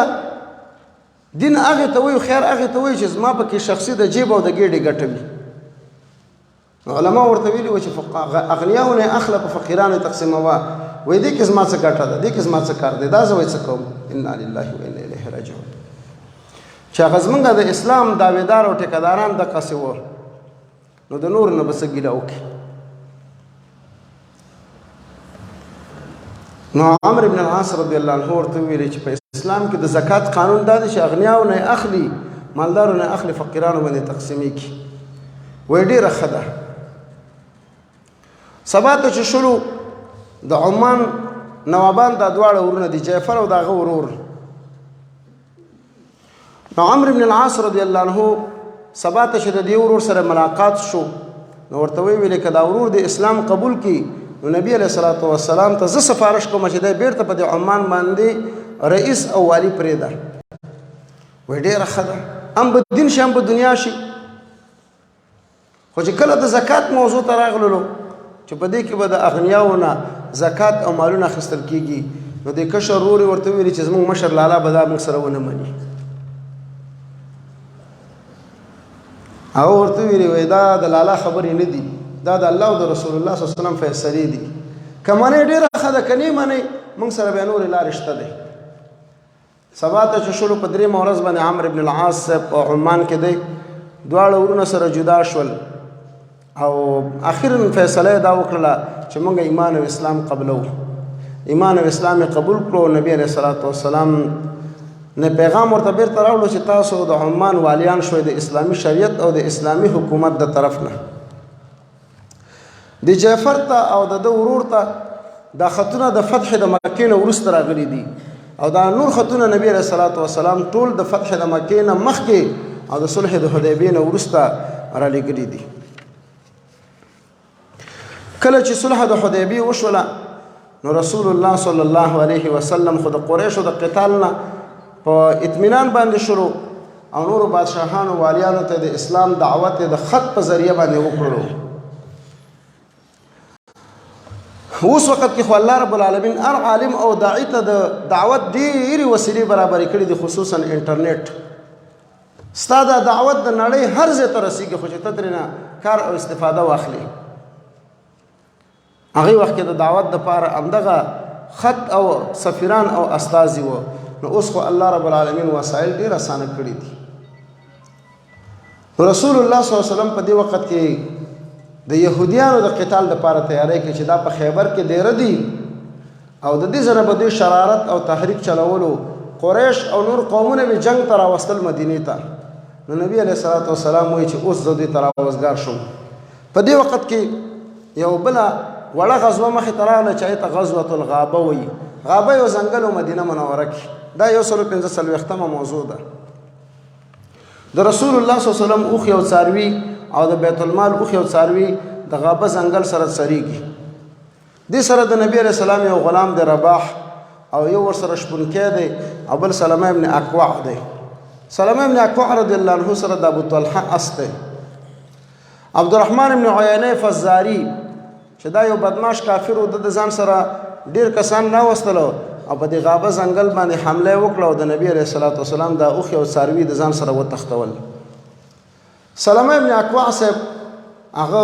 دوه کاره وکړل. یو د نبی علیه السلام غلام رباح ته اس ورکړو چې لاړ شه مدینې ته خبر ورکړه چې دغسې کار وشول او ځانونه راورسوئ. او دویم یو اوچت ځای ته وختلو او چغې کړله چې داسې یو مهمه موضوع پیدا شوې ده او ځانونه راورسوئ. عینه ابن حصن فزاري دا حمله کوونکی او تختونکی چې پوه شو چې خلک راپسې راځي نو منډه یې شروع کړه. سلمه ابن اکوع رضی الله عنه سره لیندۍ او غشي دي او په لیندۍ او په غشو باندې ولي او ورته دا یو اواز کوي چې ای بې غیرت او بې ایمانو ودرېږئ چې سره معلوم یې کړو. هغوی چېرته ودرېدل. سلمه ابن اکوع رضی الله عنه ایکې یوازې دی خلکو پسې ورپسې دی او هغوی اوښان په منډو کړي دي او دا ورپسې د شا طرف نه روان دی او په غشو باندې ولي. دا دی چې د رسول الله صلی الله علیه وسلم شاسوار ابو قتاده رضی الله عنه را ورسېدلو خو اخرم اسدي را ورسېدلو. نو اخرم رضی الله عنه چې د عبدالرحمن هغه یې راګیر کړلو او هغه باندې چې ګزار یې وکړلو نو هغه ګزار کامیاب نه شولو. عبدالرحمن ابن عینه فزاري هغه را ولګېدلو. اخرم رضی الله عنه یې شهید کړلو. نو بیرته ورپسې ابو قتاده رضی الله عنه را ورسېدلو او د عبدالرحمن نه سر والوزولو او دلته مردار کړو. د دې نه تقریبا 10 څادرونه او 10 نیزې د سلمه ابن اکوع رضی الله عنه ترلاسه کړې وي. بالاخره دوی د یو اوبو ګودر سره دمه کوله او دوی دې ځای کې محاصره شول. کله چې محاصره شول نو نبی علیه الصلاۃ والسلام صحابه کرام شاسواران او پیادل ورپسې راورسېدل. دوی وتښتېدل د محاصرې نه بچ شول او وتښتېدل او هغه د نبی علیه السلام اوښې او د بیت المال څاروي او د دوی نه هغه څادرونه او نیزې د نبی علیه السلام او صحابه کرامو را جمع کړي. رسول الله صلی الله علیه وسلم به فرمایل چې خیر فرساننا اليوم ابو قتاده و خیر رجالتنا ابو سلمة بن الاکوع. زمونږ په شاسوارانو کې نن ډېره لویه کاروایي ابو قتاده صاحب وکړله او په پیادهو کې ډېره لویه کاروایي او ډېر لوی کار سلمه ابن اکوع رضی الله عنه وکړو. ځکه په ایک یوازې باندې د کافرو د لښکر سره په غشو باندې جګړه شروع کړې ده او هغوی په منډو کړي دي او دی ورپسې دی 10 څادرونه او 10 نیزې د هغوی څخه یې پاتې کړې وي. دا د غزوه خیبر نه 3 ورځې مخکې دا واقعه راغلې وه او رسول الله صلی الله علیه وسلم سلمه ابن اکوع صاحب د ځان سره په خپله اوښه باندې راسور کړو. یوه برخه یې ورته د راجل او د پیادل ورکړه او یوه برخه ورته د 3 برخې ورته د فارس ورکړي. یوه برخه د فارس او 2 د اس. نو تقریبا مجموعه 4 برخې دته جمع شولې. نبی علیه السلام دا دته اکرام او اعزاز وکړلو. غزوة خیبر د خیبر غزا 146مه موضوع. د خیبر د غزا سبب څه دی او تاریخ وقوع څه ده او موقعیت څنګه دی. د هجرت 1 کال دی د محرم میاشته. رسول الله صلی الله علیه وسلم غواړي چې د خیبر د یهودیانو چاره او بندوبست وکړي.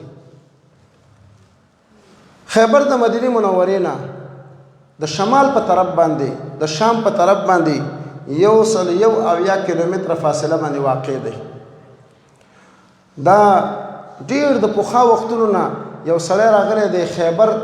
په نوم باندې هغه دا علاقه آباده کړې ده د دې یو بل ورور یثرب نومېدلو هغه یثرب آباد کړی و چې مخکې به ورته یثرب ویلې نبی علیه السلام د هجرت نه وروسته بیا هغې ته د مدینې نوم کېښود دلته یهودیان آباد وو نو خیبر د مدینې منورې نه 101 کیلومتره فاصله باندې د شمال او د شام په طرف باندې واقع دی او دا خیبر یو سړي یهودي آباد کړی و خیبر څنګه علاقه ده نو خیبر ډیره قیمتي علاقه ده د جغرافیې او د موقعیت په لحاظ باندې دلته ډیر اعلی او قیمتي باغونه د خرماو او د انګورو دي او د نورو میوجاتو دي او ځمکې ډیرې فصلداره او د کروندې ولا ځمکې دي ډیر ښه پټي لري او دا خیبر چې دی په خپله غټې قلاګانې او چوڼې او بستونه لري چې دا د دوی دفاعي مورچې دي او د خیبر یهودیان هم د سرو زرو د سپینو زرو نه مالدار دي هم د اسلحو نه مالدار دي او هم قومي شهرت لري په خلکو کې دوستان او خلفا لري او خلک ورته یو خاص عقیده لري چې دا خو زموږ د تورات عالمان دي دا ټولې خبرې په دې د خیبر په یهودیانو کې راجمع دي مالدار دوی دي جایدادمند دوی دي ښې قلاګانې دوی لري اسلحې دوی لري سره زر سپین زر دوی لري دوستان او خلفا دوی لري او د خلکو پیران هم دي او د تورات عالمان هم دي د دې وجه نه دوی به ډېر شرارت کولو مدینه منوره کې چې بنو النذیر او بنو النذیر یهودیانو هغه هم دلته راشړل شوي دي بنو قریظه خو هلته ووژلی شول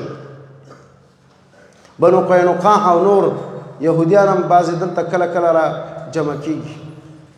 همدغه یهودیانو چې غزوه احد کې ابو سفیان او د قریشو لښکرې راوستو په مدینه باندې همدغه یهودیانو چې د احزاب او د خندق په غزا کې لښکرې د قریشو راوستلې په مدینه باندې او د غطفانیانو بدماشانو لښکرې راوستلې په مدینه منوره باندې نو دی به هر وخت کې دا شرارتونه به کول د نبی علیه السلام مقابل کې به قومونه او ولسونه او جاهلان به راپورته کول او شاعرانو ته به روپۍ ورکولې چې د نبی علیه السلام او د اسلام بد وایي بنا په دې باندې دوه یهودیانو په دې کې سر وخوړلو چې کعب بن اشرف لعین و او ابو رافع لعین و د هغوی د قتل واقعات بیان شول هغه خو د حجاز او د مدینې منورې په خواوشا کې اوسېدل نو دوی ډېر زیات شرارت کولو نو نبی علیه السلام چې کله د قریشو د قتال نه فارغه شلو نو یو طرف ته بادشاهانو والیانو ته خطونه لیږل اوس د خیبر د یهودیانو نوبت راخللو رسول الله صلی الله علیه وسلم اعلان وکړلو چې د خیبر په غزا کې به هغه صحابه کرام او مجاهدین برخه اخلي چې هغه د حدیبیه په صلح کې موجود وو په دې کې هر څوک برخه نشي اخیستلی ځکه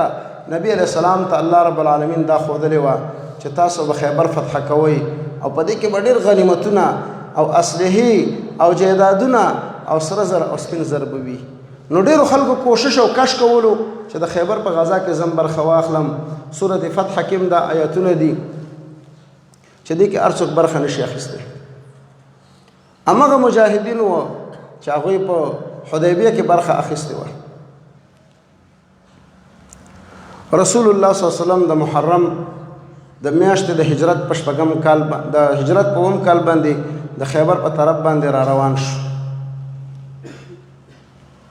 تقریبا 1400 صحابه کرام ورسره دي د حدیبیه والا اصحاب الحدیبیه اصحاب الشجره اصحاب البیعه مدینه منوره باندې سباع ابن عرفه الغفاری رضی الله عنه والی وټاکلو رسول الله صلی الله علیه وسلم چې د مدینه منورې نه را روان شو د خیبر په طرف باندې نو مشهوره لارې بدله کړه او خیبر ته د شام د لارې نه راتاو شو د دې دپاره چې یهودیان د خیبر نه شام ته ونه تښتي د دې لارو تجربه او د علاقو تجربه او مهارت دا یو بیل کمال دی نبی علیه السلام ته الله رب العالمین دا علوم او دا استعدادونه او دا تجربې حاصلې کړې وي د نبی علیه السلام طریقه به دا وه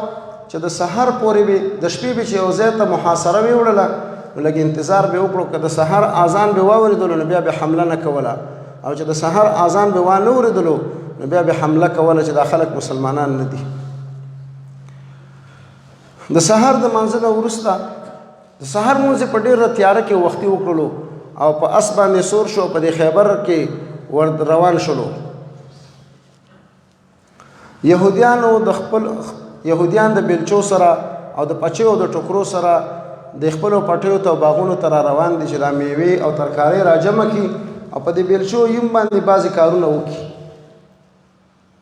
نو دوی چې څنګه محمد رسول الله صلی الله علیه وسلم او ملګري ولیدل نو یو ځل چغې کړې چې محمد والله محمد الخمیس، قسم په الله چې محمد سره د لښکر نه را رسېدلی دی. دا څه عجیب کار وشلو. محمد او د هغه لښکر د مدینې په کلو په کوڅو په باغونو کې اوس ګرځي. ډېر وارخطا شول. نبی علیه السلام دې وخت کې یوه جمله ویلې چې الله اکبر خربت خیبر، الله ډېر لوی دی.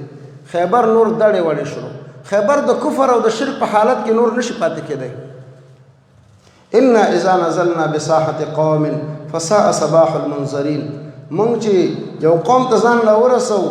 نو بیا د یرولې شوو حالت او ژوند ډېر خراب او بدل شي، هغه بیا جوړېږي په اسلام سره. خیبر اصل کې درې برخې وو. یو نطوات، دویم کتیبه او دریم شق. دا درې برخې وو. په دې هر یو برخه کې بیا یهودیان قسمه قسمه قلاګانې او چوڼۍ جوړې کړي دي او باغونه جوړ کړي دي. نطوات کې درې لوی قلاګانې او چوڼۍ دي. حصن ناعم یو، حصن صعب بن معاذ او دریم حصن قلعة الزبیر. دا درې غټې چوڼۍ او بیستونه دي د دوی. او د خیبر دویمه برخه چې شق دی نو په هغې کې دوه غټې قلاګانې دي، حصن ابی او دویم د نظار حصن او قلعه. او په کتیبه کې درې غټې چوڼۍ او قلاګانې دي، حصن القموس، دویم حصن الوطیح او دریم حصن السلالم. دا درې غټې چوڼۍ او قلاګانې دي. په خیبر کې نورې قلاګانې او چوڼۍ شته دي خو هغه وړې دي. یو سل وختمه موضوع فتح النطوات. اول قتال او جنگ شروع کیږي د نطوات په علاقه کې. نبی علیه الصلاۃ والسلام د نطوات په شرقي طرف باندې لښکر دی راکړی دی په داسې اندازه کې چې د دشمنانو غشي او تیږې ورته نه را رسېږي. قتال اول شروع شولو چې د ناعم قلعه محاصره شوې ده او دا مضبوطه قلعه او چوڼۍ ده او دا د یهودیانو اولنی دفاعي خط دی، اوله دفاعي کرښه ده. او په دې کې د دوی یو لوی قمندان او جنرال دی مرحب، چې خلکو به ویلي چې مرحب د 1000 کسانو مقابله کوي. دلته د غشو جنگ او گزارونه شروع شول. رسول الله صلی الله علیه وسلم صحابه ته زیری ورکړو چې سبا ورځ به زه هغه چاته بیرغ ورکوم چې الله او رسول الله به د سره محبت کوي او دی به د الله او د رسول الله صلی الله علیه وسلم سره محبت کوي. مهاجرین او انصار ټول په دې شپه باندې په تمه باندې دي. سبا چې شولو وی علي صاحب راته راوغواړئ، چا ورته ویل سترګې درد کوي، چې راویې غوښتلو سترګې ورته دم کړې، ورته ویل چې دا بیرغ واخله او د خلکو ته د اسلام دعوت ورکا. که د اسلام دعوت قبول کړلو نو زمونږ ورونه دي، او که قبول یې نه کړلو نو بیا به ورسره قتال کوو چې جزیه نه مني. او ورته ویل ان یهدي الله بک رجلا واحدا خیر لک من حمور النعم. چې الله ستا په دعوت باندې یو انسان ته هدایت وکړي نو دا تا ته د سرو خانو نه غوره دي. یهودیانو ماشومان او دارنګه زنانه د دې علاقې نه نقل کړي دي. علي رضی الله عنه چې کله دوی ته د اسلام دعوت ورکړو نو دا مرحب لوی کافر ډېر په غوسه باندې شو او میدان ته راووتلو او تورې ورسره دي او شعرونه یې وویلې. وقد علمت خیبر انی مرحب شاکی الصلاح بطل مجرب. وی د خیبر ټولو خلکو ته معلومه ده چې زه په اسلحو باندې سنبال یم او زه داسې ځوان یم چې په جنګونو کې تجربه شوی یم. موږ چاته تسلیمۍ نه ورکوو، نه چاته سر ښکته کوو، خلک به زمونږ مني چې موږ یهود یو. عامر بن الاکوع رضی الله عنه صحابي ورته را میدان ته شو.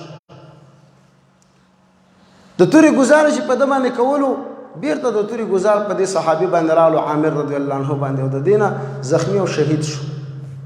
نو بعضې خلکو تبلیغات شروع کړل وی عامر په خپله وسله باندې مړ شو ژوند یې برباد شلو نبی علیه السلام وویلي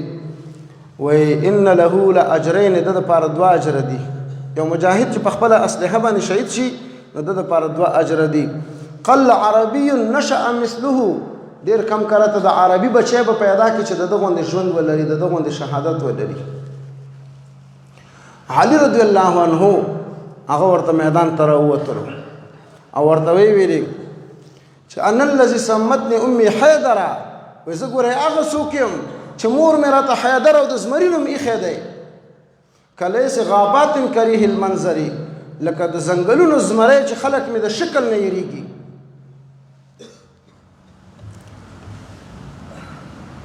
علي رضی الله عنه چې څنګه ورته دا شعر وویلې په دې میدان کې مرحب ته او د تورې ګزاره پې وکړو د مرحب نه یې سر والوزولو د ده ورور را میدان ته شولو یاسر او وی ویلې چې ما سره به څوک معلومه کړي د علي رضی الله عنه په تمه دی چې اوس به دی ما سره جنګېږي هغې سره زبیر صاحب چې پرې رامنډه کړه د ده نه یې سر والوزولو صحابهو به دا کار خپل کار ګڼلو داسې نه و چې اول به جهاد کوي او شهادتونه به ورکوي او زه ورته به سیل کوو صحابه به دا کار نه کولو صحابه کرامو به داسې یو کار کولو چې دا زما کار دی دا زما مسؤلیت دی دې کې زه جنت له ځمه نو علي رضی الله عنه د مرحب نه سر ووالو د هغه ورور یاسر چې میدان ته راغللو نو په ځان باندې خبر نه و چې زبیر رضی الله عنه ورپسې راورسېدلو سر یې د هغه نه ووالو په دې باندې یهودیان ډېر سخت په قهر او په غضب باندې شول او قتال شروع شو بالاخره مجاهدین د قلات او چونې ته په ډېر قوت او په زور باندې او د غشو په باران کې وردننه وتل او د فتح کړله او په دې کې ډېر خوراکي شیونه خرماوي او اسلحې ترلاسه کړې مؤمنانو مجاهدین د دې نه وړاندې لاړل د صعب قلا او چوړۍ محاصره کړله د حباب بن المنذر رضی الله عنه په قیادت باندې 3 ورځې وروسته د فتح کړله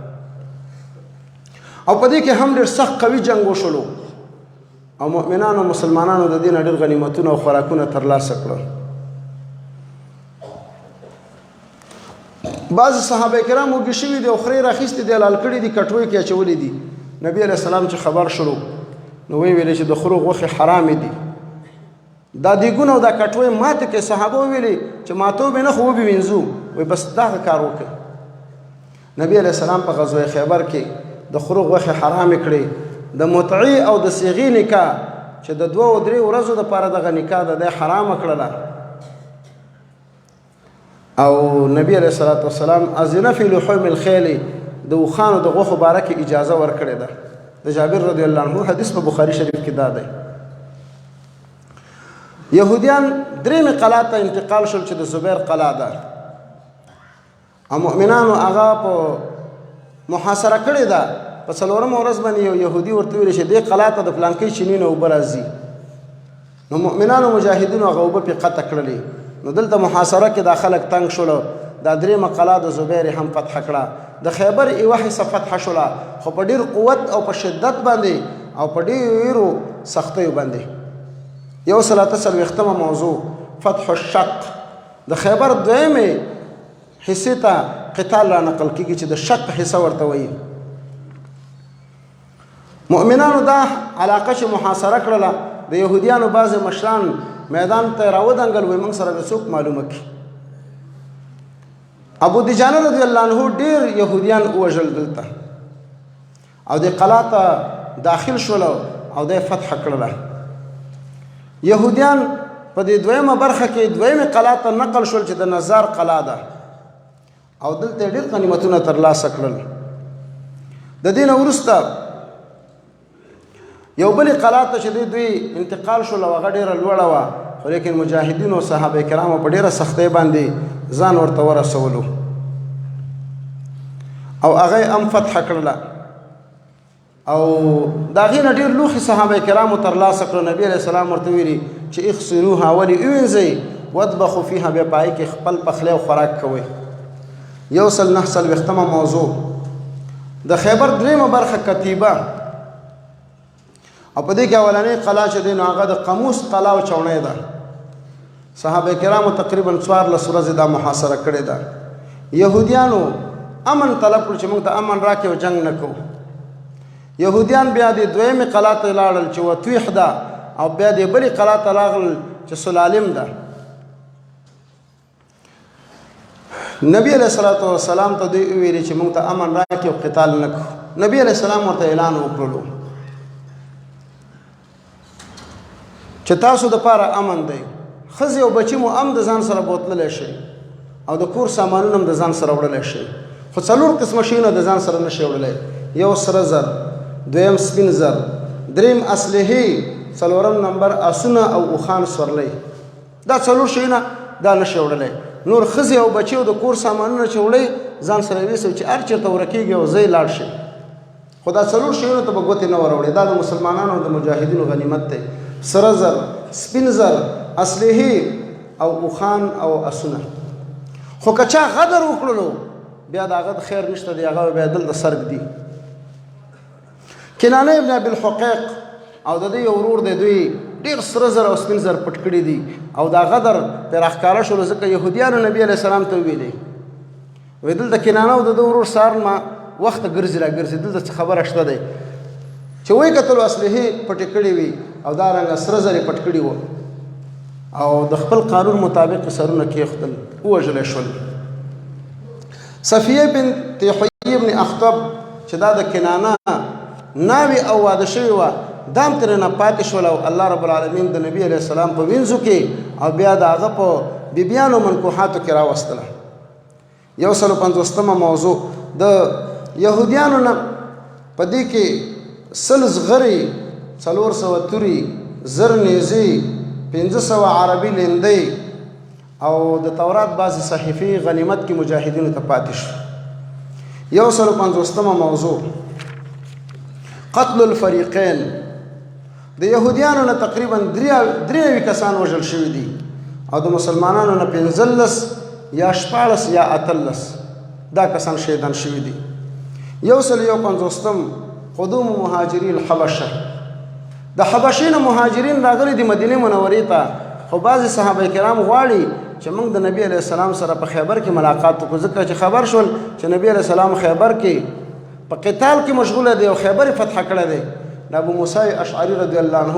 او جعفر رضی الله عنه دی، هغوی ورته ځانونه دلته راورسول. نبی علیه السلام چې جعفر صاحب ولیدلو نو ښکلې کړو او ویرې به وایي زه اوس په دې نه پوهېږم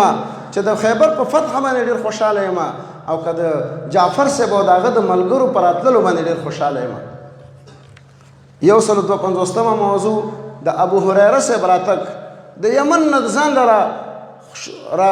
روان شوی دی، په لار کې تنه غلام هم ورک شوی دی. مدینې منورې ته چې راورسېدلو خبر شلو چې محمد رسول الله صلی الله علیه وسلم خیبر کې دی، هلته ځان ورسولو او د خیبر په موقع کې د نبي علیه السلام سره ملاقات وشول او اسلام یې راوړلو او په غنیمت کې برخه هم وله ورکړه. عبان ابن سعید صاحب یو نجد خواته یو لښکر بوتللی دی، هغوی چې بیرته راوګرځېدل د غزا نه نو د خیبر په موقع کې د نبي علیه السلام سره ملاقات راغللو. ابو هریره صاحب ورته وویلي وی دی ابان صاحب د غنیمت مو ورکوي ځکه دا غزا کې نه و. نو ابان صاحب ورته ویلي ته په کوم ځای کې وي؟ ته خو هم ډېر وروسته راغلی که نه؟ نو دې ځای کې دواړو لږ جر او باز سره راغلو. نو که دوی له ګزاره کړې وې،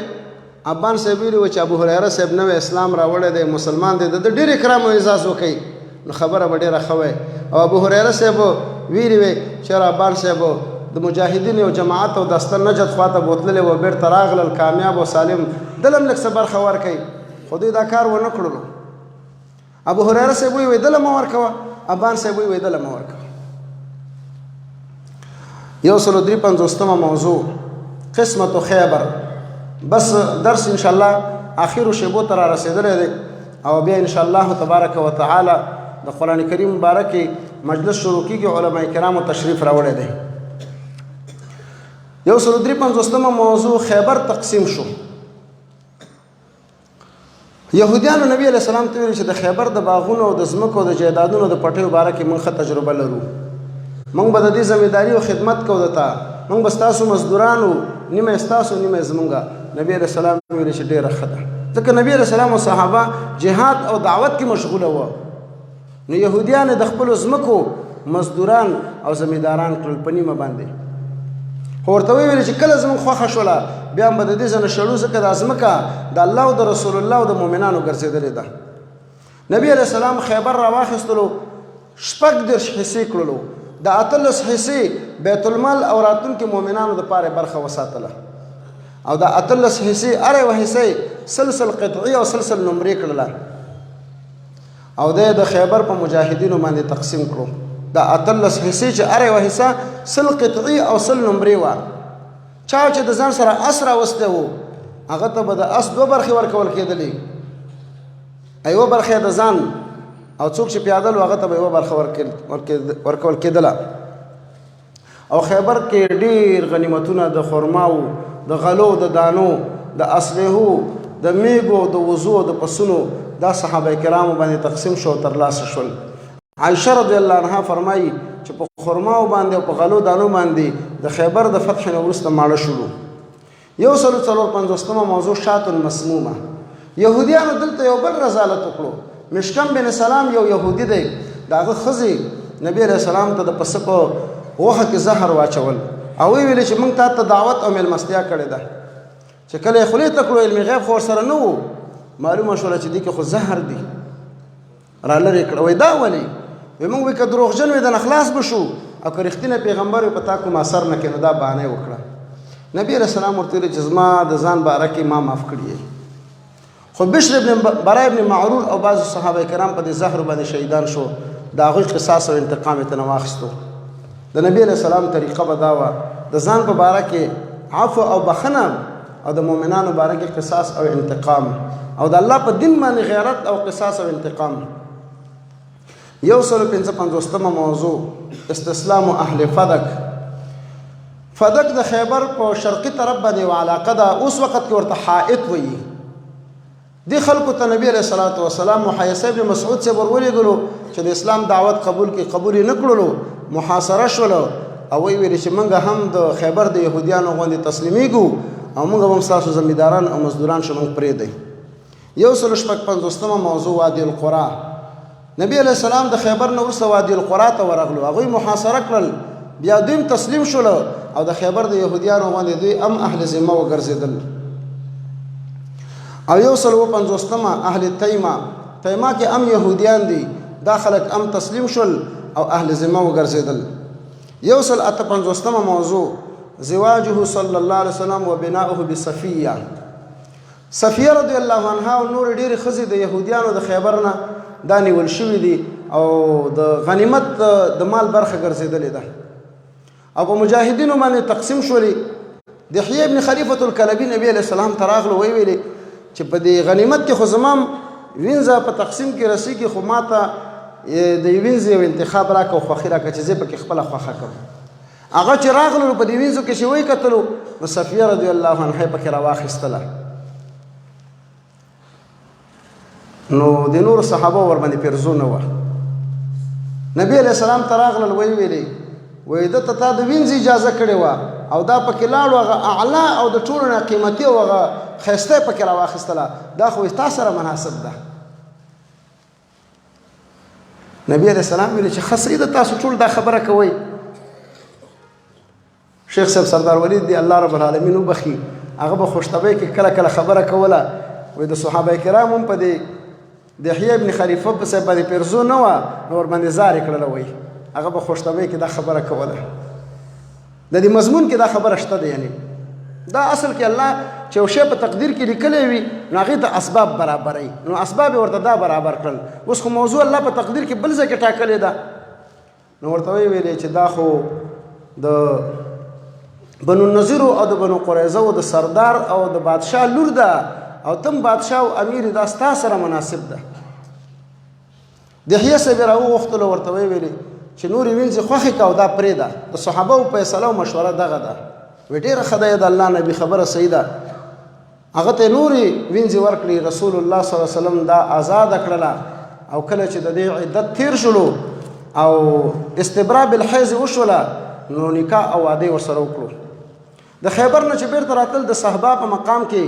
د دې سره واده وکړو، د واده شپه یې تېره کړه او سحر ته ولیمه جوړه کړه. انس رضی الله عنه وایي چې دا سره کوم ولیمه وه او د واده ډوډۍ وه. وایي دسترخوان وغوړېدلو په دې باندې د کرتو څه ټوټې واچولې شوې او د خرماو ټوټې واچولې شولې او موږ یو څو صحابه کرامو پکې خوراک وکړلو وې دقه د صفیه رضی الله عنها د واده ولیمه وه نبی علیه السلام د ځان سره په اوښه باندې کېنول او حجاب او د پردې بندوبست ورته وکړو او رسول الله صلی الله علیه وسلم د هجرت په اوم کال باندې مدینه منورې ته راغللو د ربیع الاول د میاشتې اواخر دي او یا د سفر د میاشتې سفر میاشته چې راغللو یو سل نه پنځوسمه موضوع غزوة الرقاع د رقاع غزوه او عمرة القضاء بیا غزوه موته او بیا د هغې نه وروسته ورپسې فتح د مکې دا به انشاء الله تبارک وتعالی راتلونکي درس کې وایو زموږ ستاسو انشاء الله تبارک وتعالی د سیرت اختتامی درس او دعا دا به انشاء الله تبارک وتعالی د سې شنبې په ورځ باندې د 8 بجو نه تر 11 بجو پورې وي نو د سیرت اختتامی ورځ او درس او دعا د سې شنبې ورځ د 8 بجو څخه تر 11 بجو پورې انشاء الله تبارک وتعالی هیله ده چې موږ تاسو دې لپاره دعاګانې وکړو او خپل ملګري او دوستان او خویندې چې نور نه وي د آخري درس ته دې کې خو برخدار کو چې د نبی علیه السلام هغه صفات او اخلاق خو واورو که نه دویمه موضوع عزتمندو د قرآن کریم د حرمت او د عزت په باره کې ما تېره ورځ تاسو د خبره کړې وه زموږ علما او مشایخو دا مناسب او لازم وګڼله چې د دې منبر نه او د دې ځنه یو اواز پورته کو د قرآن کریم د عزت د قرآن کریم د حرمت د قرآن کریم د دفاع باره کې نو علما کرامو مشایخو تشریف راوړی دی تاسو ټول عزتمند همدې کې برخه واخلئ او دې کې شریک شئ ان شاء الله تبارک وتعالی دا به 11 بجو ته دا ختمیږي ډېر نه اوږدېږي تقریبا 11 بجو پرې به دا دوام وکړي یو ساعت یو نیم ساعت او علما کرام د قرآن کریم باره کې د امت د وحدت په باره کې د قرآن او د سنت د مهمو تعلیماتو باره کې تاسو ته مختصره خبره کوي البته د ساخ وخت دی چې ټول 2 رکعاته لمونځ وکړو نور ان شاء الله تبارک وتعالی د ساخ مانځه پسې متصل مجلس شروع کېدونکی دی وصلی الله تبارک وتعالی علی خیر خلقه محمد و آله و صحبه اجمعین